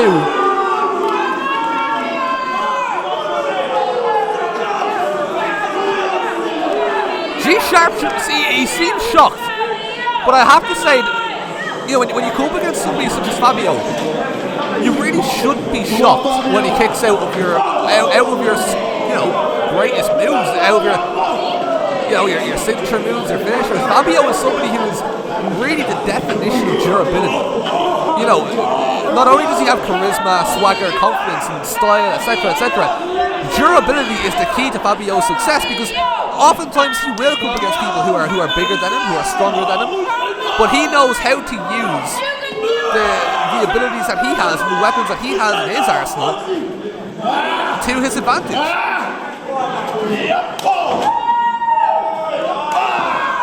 And Fabio with some strikes to the ribs of Sharp and into the face.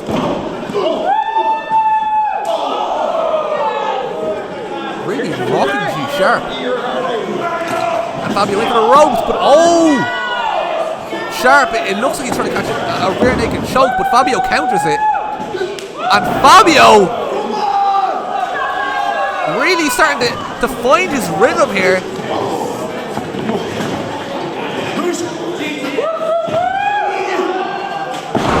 And a Falcon arrow to Sharp. Sharp kicks out with 2.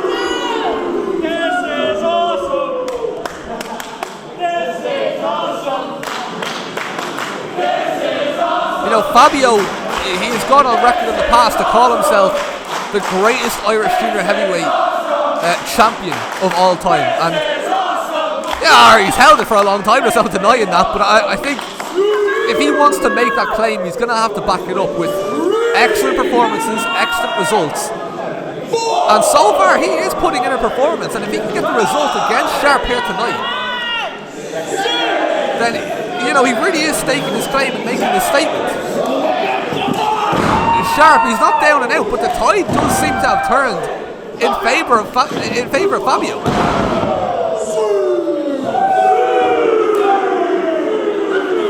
And Fabio with a Sue and a running uppercut to the corner. Fabio dropping the legs on Sharp. Just to reference a match that we saw earlier tonight, we saw Dino power, and we saw how he allowed his opponent time to recuperate. He allowed his opponent time to recover. Whereas what we're noticing from Fabio here is that Fabio isn't giving any time to recover. Really, you know, he's being very quick. He's being very relentless. He's constant kicks, constant strikes, constant. Oh, but he's caught! And Sharp with a German suplex, sending Fabio straight down into the corner. And just as I say, you know, not giving his opponent time to recover, he gives his opponent time to recover.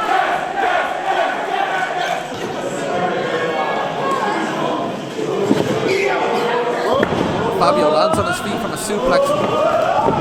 Oh! A drop toe hold. Sends Sharp into the middle rope and a tiger feint kick. A tiger feint kick sends Sharp to the other side of the ring, and now Fabio making his way to the top turnbuckle. And a cross body. Oh, but Sharp rolls through and a cover. Oh, and Fabio kicks out at 2. That's the sort of cover you need to be careful about. That's the one you need to look out for. I mean, even if you're doing well, that's the sort of cover that can catch you out. Using the momentum of Fabio's body sort of against him. And Fabio recovered, and Fabio! This could be it. And it is! Fabio retains. Sharp. You know, all the credit to him. It looked like he was dominating in the early ons. But as the match went on, Fabio persevered. He was durable. And over time, he was able to turn it around. Retaining his championship in the process. And the feeling that Fabio must have right now in his stomach. You know, the feeling of getting the job done, retaining your title. You know, there mustn't be a better feeling than that, really. You know, to beat somebody the caliber and as well travelled and as strong and powerful as G Sharp.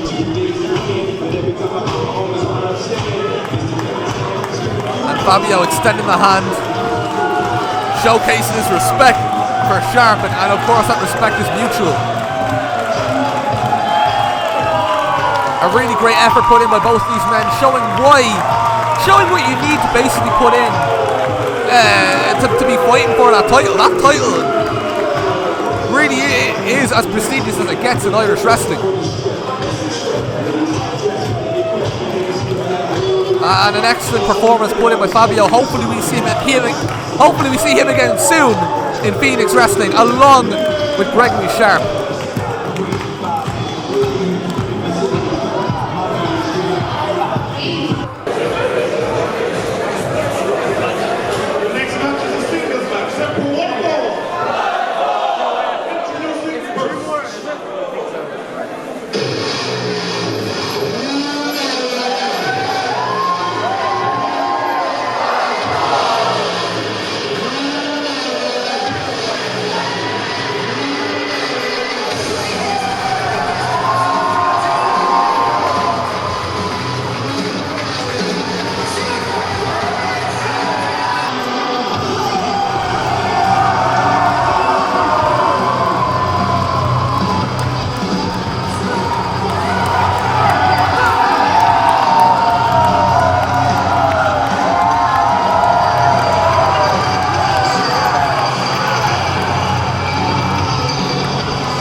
There will always be a debate surrounding who the best wrestler is in Phoenix at any given time. And of course, those bragging rights go to the champion. They go to Justy at the minute. But somebody who believes that they are the very best in Phoenix right now, no questions asked, is Steve Savage.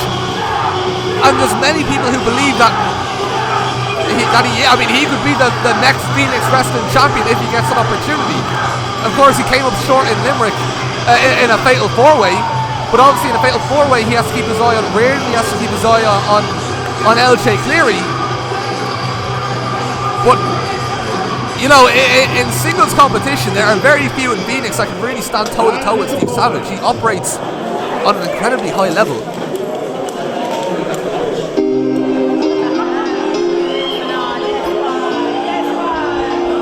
And here is his opponent for tonight. Someone who, of course, he shared a ring with back in Limerick. A former Irish Junior Heavyweight champion. Former OTT GN champion. A man that is no stranger to winning. And somebody who Steve Savage hates with an absolute passion. Steve Savage wants nothing more than to get his hands on LJ Cleary. I didn't seem to be here. No, Steve. You just don't get it. I know in wrestling a lot of the times people say things and they don't really mean it, but I don't know if you saw my tweet, but I said I wasn't going to be in Cork. And look around. I'm not in Cork. You know why? Because you, Steve, you don't deserve me. You don't deserve to wrestle me. But more importantly, Cork does not deserve LJ Cleary. He's such an idiot.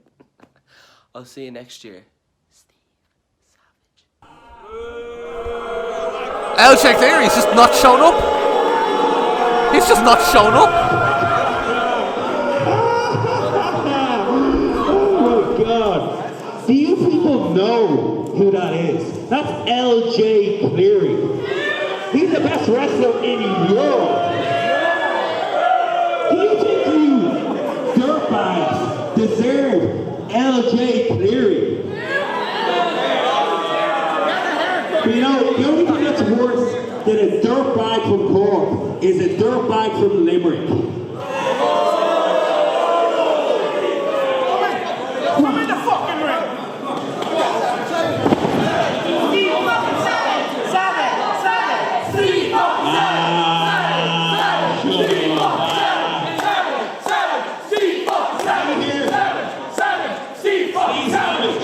Steve fucking Savage.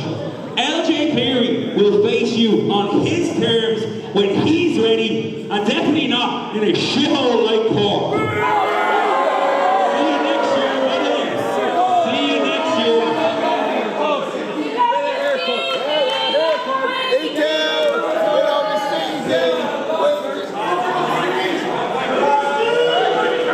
Well, what is that it? Well, LJ Cleary just doesn't show up. He thinks he doesn't need to show up for Phoenix Wrestling. I mean, look, he says Cork doesn't deserve him. I mean, the argument could be made that, dare I say, he's scared of Steve Savage.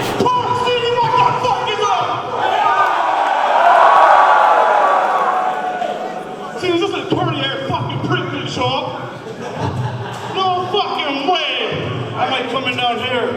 just stand in the ring like a spare tool. Listen to me. Cork's been very good to me.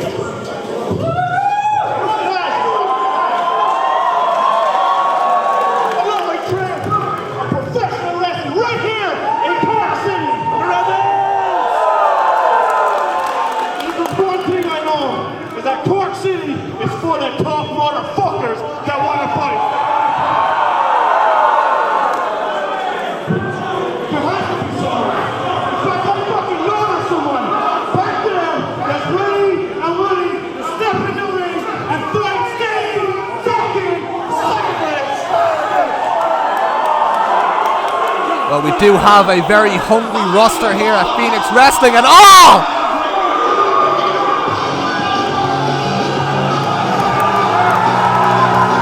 Wow!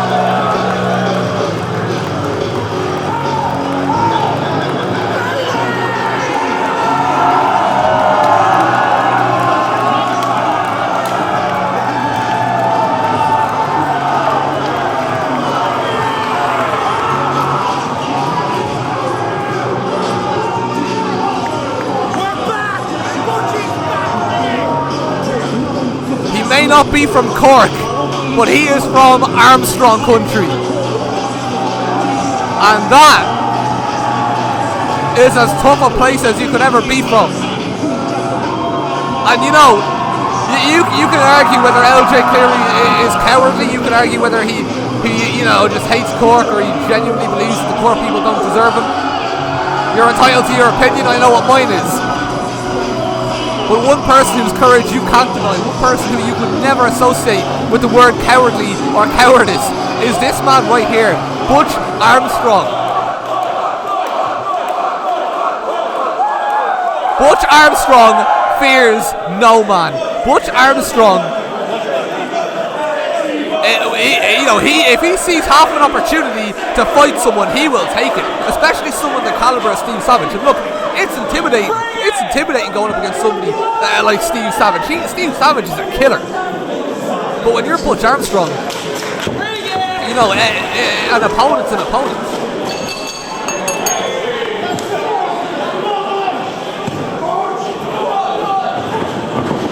And the two of them are locking up.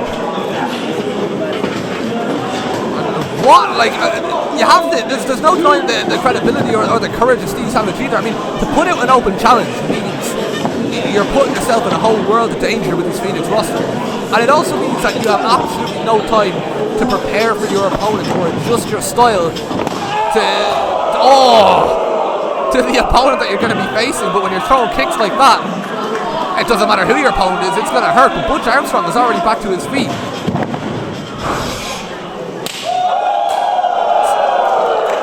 Butch with an incredibly strong chop. I mean, we've seen Butch Armstrong's versatility even at our last show in Limerick. He was in the Fatal 4-Way for the Hard Knocks Hardcore Championship. You know, and we're seeing him take these kicks to the back. It's nothing new to Butch. He takes strikes, he takes it. That is what makes Butch Armstrong such a special wrestler. And you know, he's creative as well. He comes up with different ways of beating his opponent, as we saw in Limerick. And he's going to need that against Steve Savage. But what's interesting here is that we talk about a clash of styles and you know, speed versus strength, etc., etc.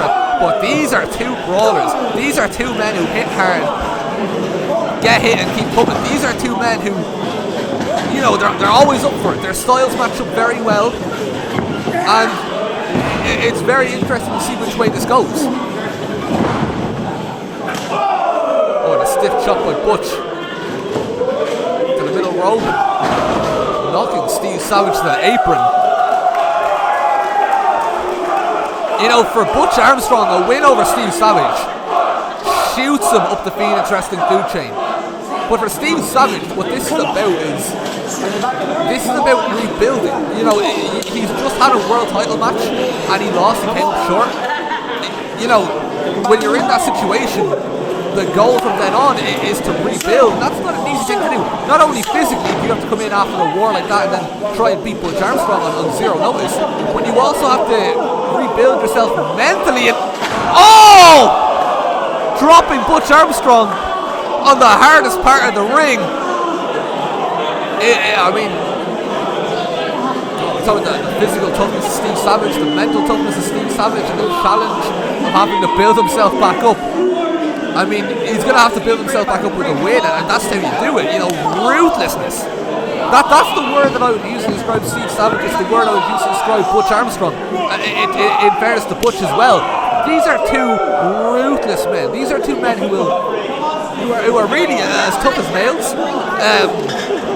Will dish out all the punishment that they can, and they'll receive it, and they'll show no fear. They'll show no signs of weakness. And Butch Armstrong into the chairs. Oh my God! I'll let the fans speak for themselves. Holy shit is right. Steve Savage. I mean, damn, you know, that's like the entire circus factory brought to their feet. And you know, it just goes to show how much, even just in a regular singles match, how much is on the line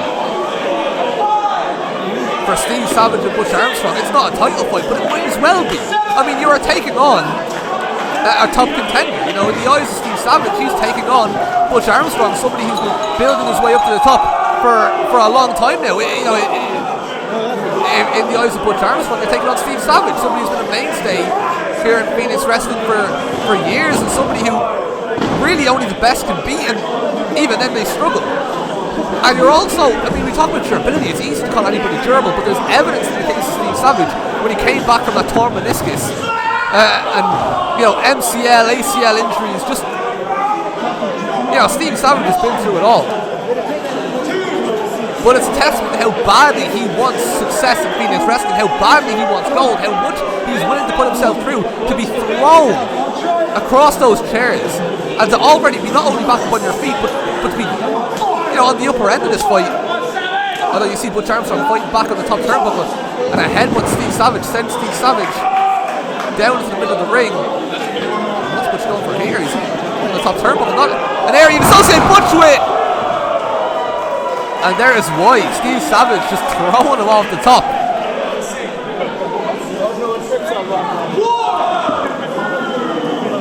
You know, what Steve Savage needs to do is, as good as it is that his emotion and his anger for LJ Cleary is fueling him through this fight. You know, he doesn't want this fight to go to waste. He wants to get a win here, and not just you know, make his way closer to the championship, but also make his way closer to LJ Cleary. If he can beat, you know, this Butch Armstrong, full of fire, full of venom, then he will have all momentum in the world going into his fight against LJ Cleary. And he doesn't want to go in on a loss. What he doesn't want to do is get so emotionally invested in this fight that he makes mistakes. So far, it's evenly matched. You can't really say that Steve Savage has made a huge amount of mistakes so far. Really, it's the strength and the moveset of Butch Armstrong, the work ethic that he's putting in, really to take advantage of this opportunity. And Butch going for a German in the middle of the ring. But Steve Savage, again, the emotion fueling him, straight back up to his feet. Butch is perplexed. How does somebody get up from a German suplex immediately? And now we see Steve Savage, the spinning heel kick to the ribs of Butch, and Butch is rocked. Butch could be out. 1, 2, and Butch Armstrong kicks out at 2.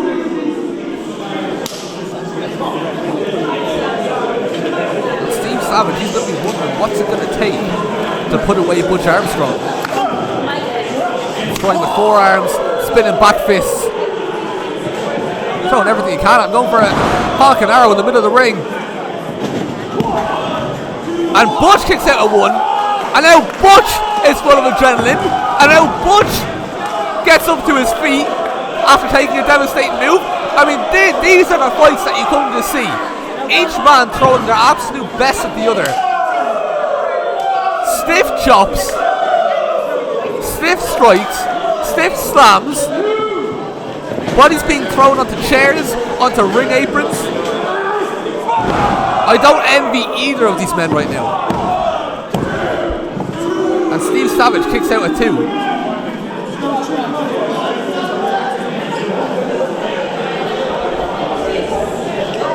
It really isn't possible to call this one. And I've said that a lot tonight, but it really isn't possible to call this one.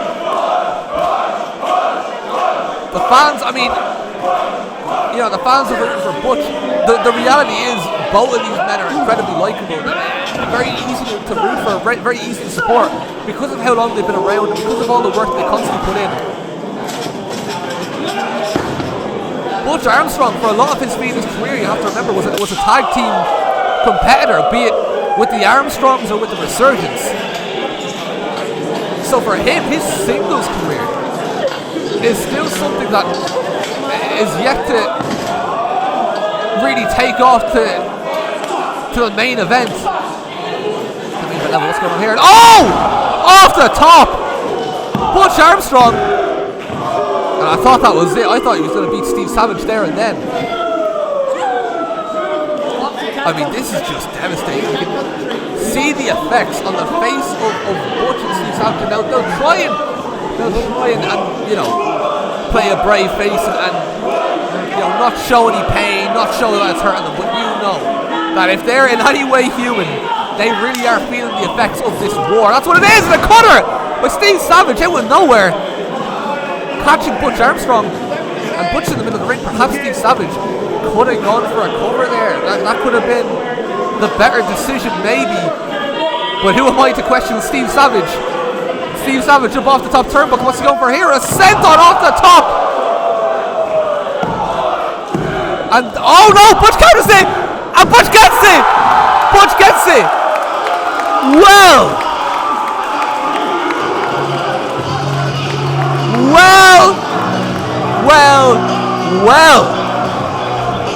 Butch Armstrong making a statement. That is unbelievable. That's so impressive. I can't explain to you how impressive that is. He took so much punishment in this match. Now, he dished it out in fairness to him, but he took a lot of punishment. And when all was said and done, he still had the wherewithal to identify an opportunity, identify an opening, turn Steve Savage on his shoulders off his own pin attempt, and I'm reluctant to say steal the win or sneak the win, because it is well deserved. I mean, stealing implies that he didn't deserve the win. He earned it, fair and square, but it did really come out of nowhere.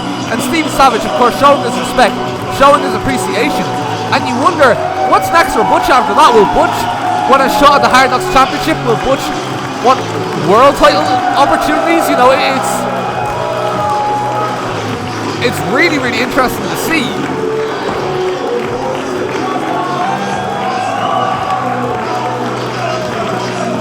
And what a showing putting by both of these men. It's important to remember, you know, Steve Savage obviously was an open challenge. He was training for LJ, had to deal with a different type of opponent, and that's obviously, that plays into it too. But, you know, you can't take anything away from Butch Armstrong. What a win. What a war. And they're both helping each other to the back because they don't need to. Really, really excellent stuff for our co-main event this evening.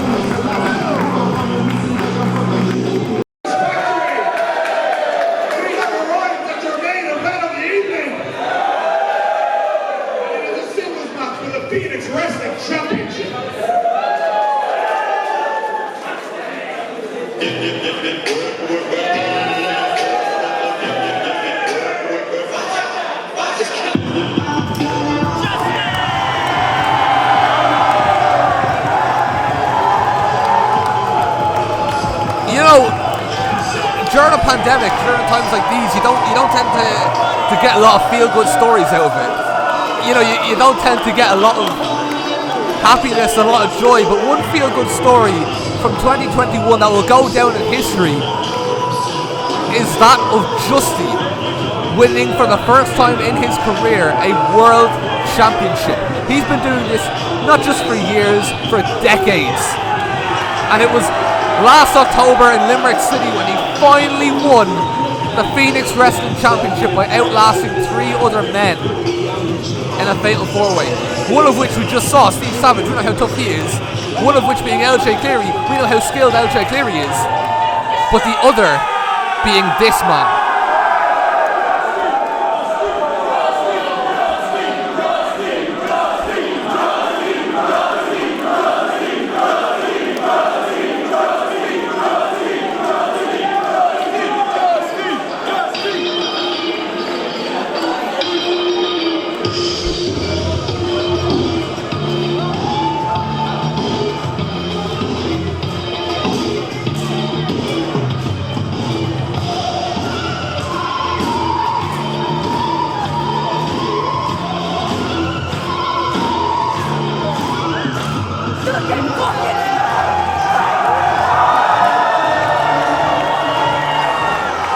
And here he is, silky smooth Reardon O'Connor. You know, this was the other man that was in that fatal 4-way. Again, he came up short. But one thing Justy said was that Reardon O'Connor impressed him. Reardon O'Connor has all the potential in the world to one day go on and win the big one. But the question is today that day? Reardon believes that it is. Justy would say otherwise. But that's what this opportunity is all about. It is just that, an opportunity and a golden one. Can Reardon O'Connor cut the celebration of Justy short? Only a month following the world title change.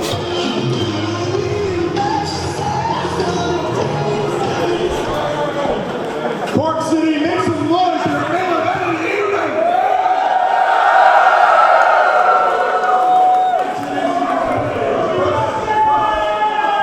First, the challenger in the cards of my race.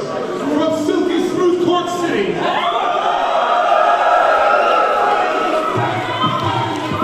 I'm the sexy fucking unit! That's fucking Reardon!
That's what it's all about, the Phoenix Wrestling Championship.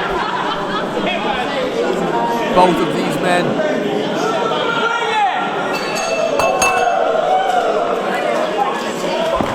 Both of these men believe that they will be walking out of here tonight with the gold. But for Justy, it's been 20 years. It's been an incredibly long journey to the top. And now he's finally here. He does not want his title run to end without a single successful title defense. He does not want this title run to end after just over a month. Now Justy is going to be putting it all on the line. Even in the introductions, you saw in the eyes of Justy just how much this title meant to him. But look at Reardon O'Connor bringing that speed, bringing that quickness, but Justy bringing that experience, bringing the wherewithal to know how to counter what Reardon O'Connor has to throw at him.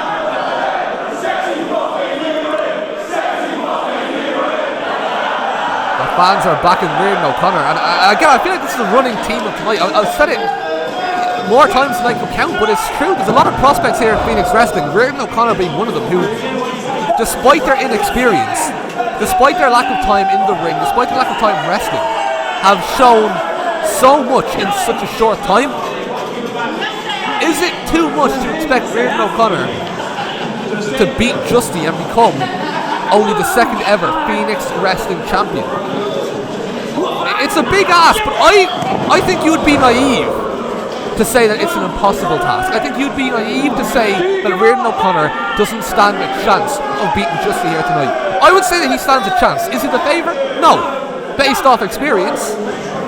But you know, like there's a reason Justy gave him this opportunity. Justy gave Reardon O'Connor this opportunity because he identified that Reardon O'Connor has the potential to be the next world champion, and he wants to give people opportunities that they deserve. And in fairness to Justy, there is no denying that. You know, he won the title at our last show. He's defending it at our next one. He is a fighting champion, which at this stage can beg the question though, physically, can Justy, you know, after his fair share of injuries and after his 2 decades of wrestling and being the backbone of Irish wrestling, can Justy physically handle defending that title at every single event?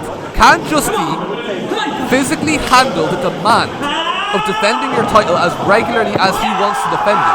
As commendable as it is, he is defending his championship only a month after winning it, and already you look at Reardon O'Connor wrenching back on the legs of Justy. And that's what he's capable of, just like that, just putting Justy in a dangerous position. Oh! I don't even need to commentate that. The noise speaks for itself much more than words can.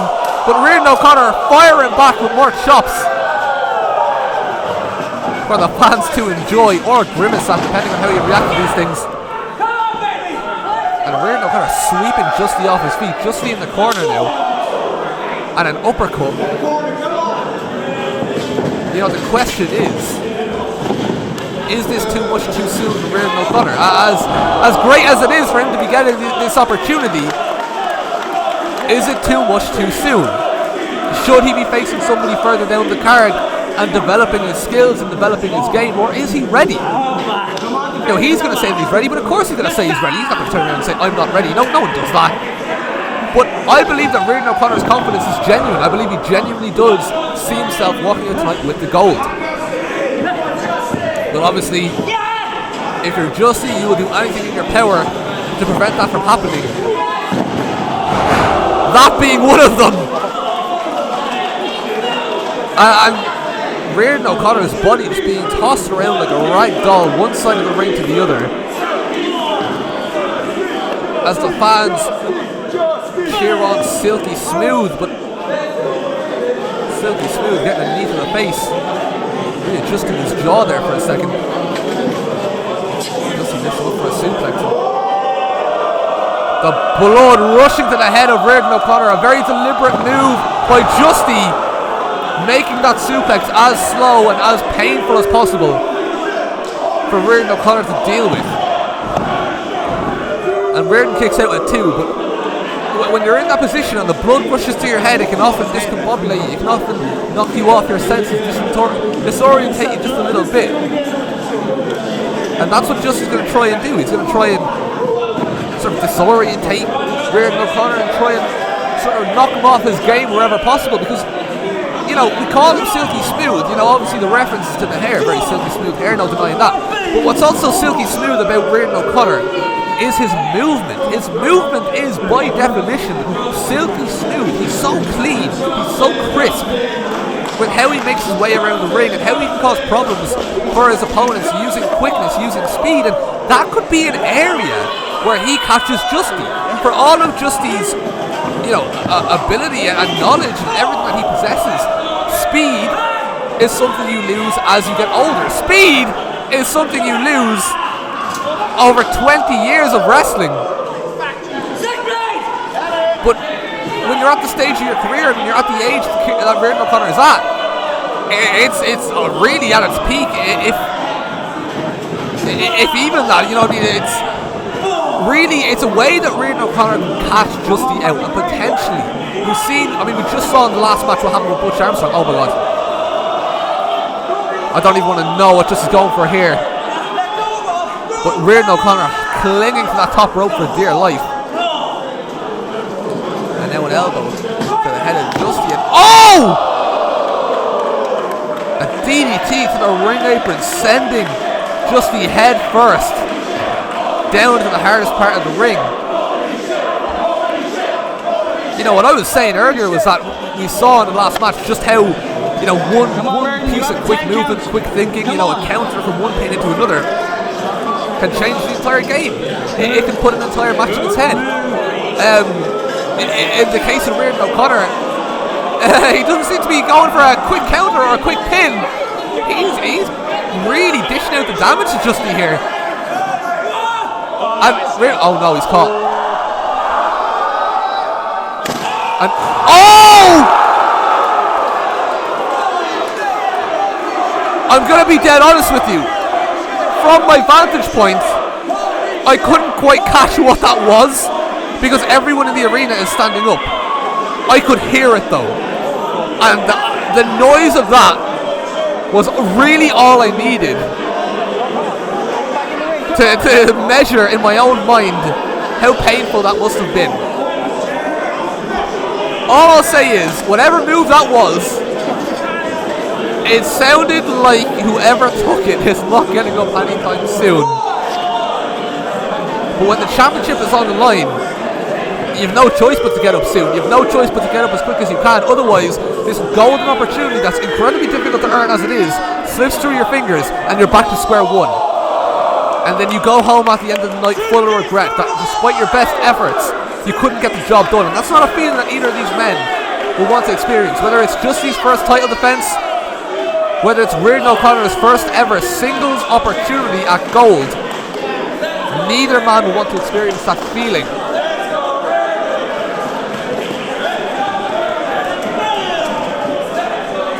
But both men are back to their feet, exchanging forearms in the center of the ring.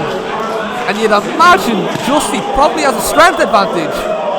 But Reardon O'Connor is a silky smooth Reardon O'Connor. I mean, this is a man who, again, especially in a world title fight, you do not question his heart. You do not question his durability. You do not question how badly he wants this. And you can even see it. Power is not his strongest asset. And yet, he makes up for it in volume. He makes up for it in never giving up. And showing no signs of fatigue, despite what he's been through already in this match. You know, his mission when he fights is to always appear to be as fresh as a daisy. That's his goal. And he gets a near fall on the champion.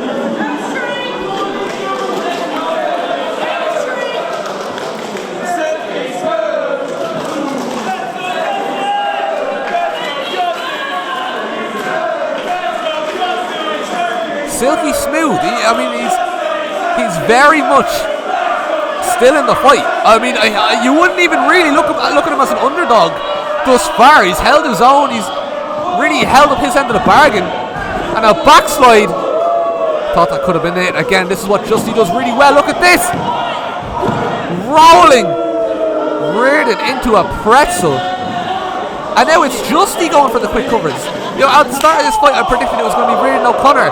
That it was going to be his quick covers and his quick pin attempts out of nowhere.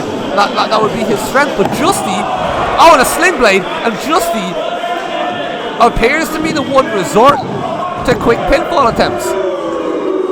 And is that a sign that perhaps Justy may have bitten off more than he can chew? Would that be too crazy to say? Certainly, Reardon is holding up his end of the bargain, and I don't know if Justy expected this much fight out of Silky Smooth, you know, this far into the contest.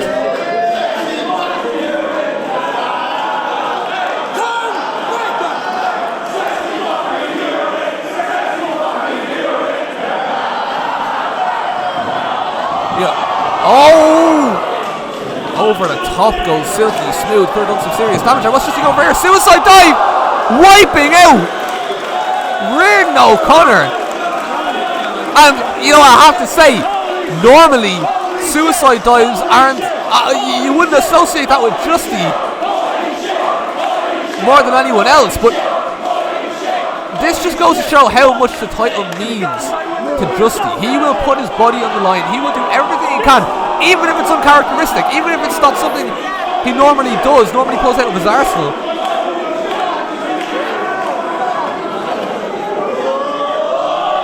Oh no. Well, Reardon clings onto that top rope and a kick to Justy, and Reardon O'Connor off the middle rope. Now using his body as a weapon. A very, very physical clash between the two of these men.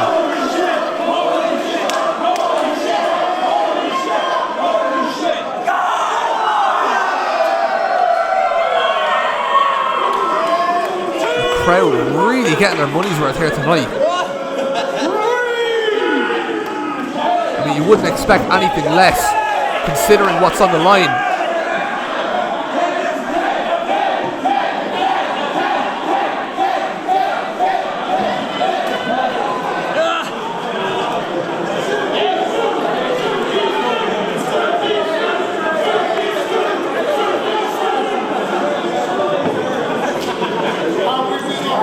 Reardon O'Connor is the first one back to his feet.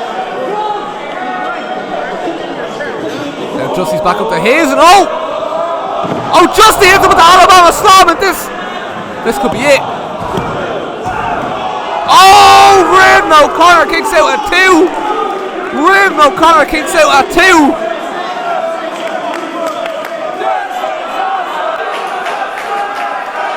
And Justy's in shock. And I'll be honest, I'm in shock too. I really do think that was it. The fans in attendance saying it better than I could. This is Awesome Champs ringing around the circus factory as Justy makes his way to the top turnbuckle. And again, more high risk attack by Justy! And it's countered into a cold breaker, but Justy rolls out in the ring, and normally I would praise ring awareness. I would praise the experience of Justy to be able to roll out of the ring when he's in trouble. But that was not intentional. There was no intent behind Justy rolling out of that ring. Justy did that. It's just luck. If Justy hadn't fallen in the middle of that ring to that code breaker off the top, I think that would have been it. And you see Reardon O'Connor just begging Foxy to stop the count. Foxy has to do his job. Those are the rules. But you know, it goes without saying that Reardon O'Connor does not want to count out victory. The title, of course, cannot change hands by count out. But Foxy's up to 8. And now he's up to 9. And Reardon O'Connor, he has to get in. And he gets in. He gets in just about before the count of 10. Goes for the cover. And Justy kicks out at 2. And I have to say, I've seen more enthusiastic kickouts in my time. I've seen more vibrant, energetic kickouts. This is a man who's this is a man who's in a bit of trouble here. I have to say, you know, Reardon has really pushed him to his limits, and I really don't know if Justy has much more in the tank to dig deep and retain his title. Oh, Justy counters it, using his body weight to counter it. Oh! A 2-stone pile driver by Justy! Oh! And I was reaching for the bell there. I thought that was it. Reardon O'Connor has somehow kicked out of it. Now another pile driver right on top of the head of Reardon O'Connor. Surely this is it. No! This is ridiculous. This is insane. Reardon O'Connor has been dropped on his head with 2 pile drivers. Now Justy, he's just trying to kill him. And he still kicks out. Reardon O'Connor kicks out at 2. This is unbelievable. If you didn't know what Reardon O'Connor was capable of, how hungry this young wrestler is, now you know. There's no denying it. Justy's begging him to stay down. Justy wants him to stay down more than anything. And I talked at the start of how difficult it's going to be to put away Justy with his experience and his ability. How difficult is it going to be to put away Reardon O'Connor?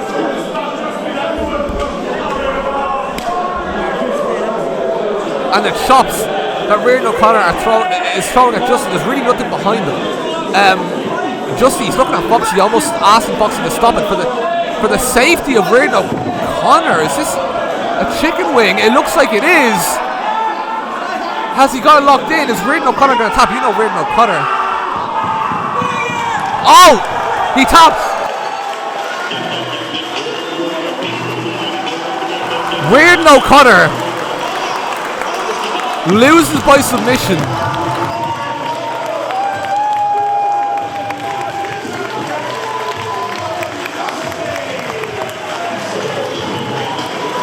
But my God, that is, I mean, look, he lost the fight. Reardon O'Connor lost the fight.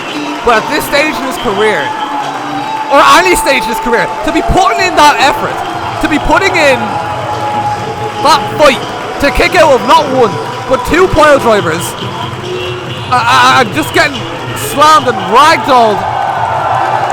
I mean, Justy, I'm going to use the word desperate. Justy was desperate to get the win here and retain his title. Reardon O'Connor has pushed Justy to the stage of desperation to retain that title, and Justy, because of his experience, 20 years in wrestling, that counts for something, and he was able to dig deep and find something different to put him away. But what a challenge that was. Unbelievable.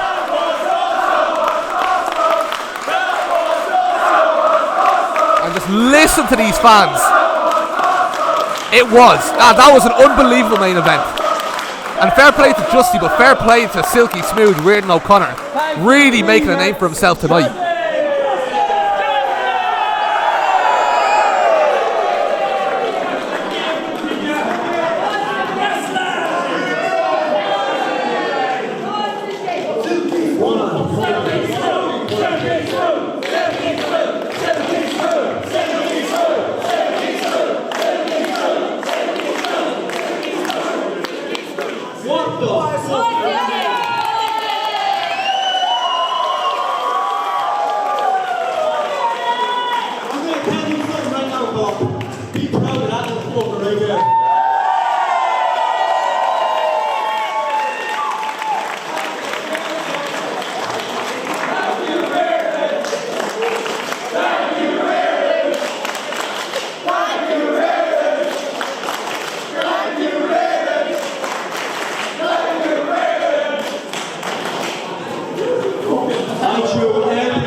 Reardon O'Connor may have lost the match tonight, but he won the respect, not just of Justy, not just of the champion, but of all the fans here tonight and anybody who has watched that match.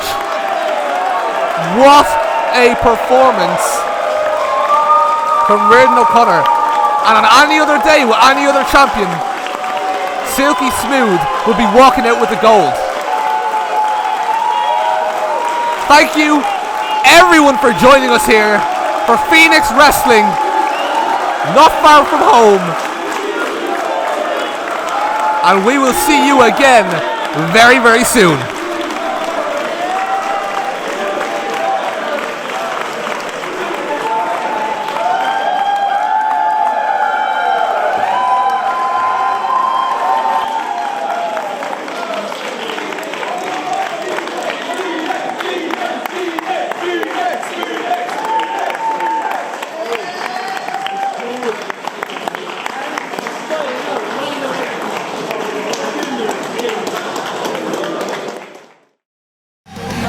who you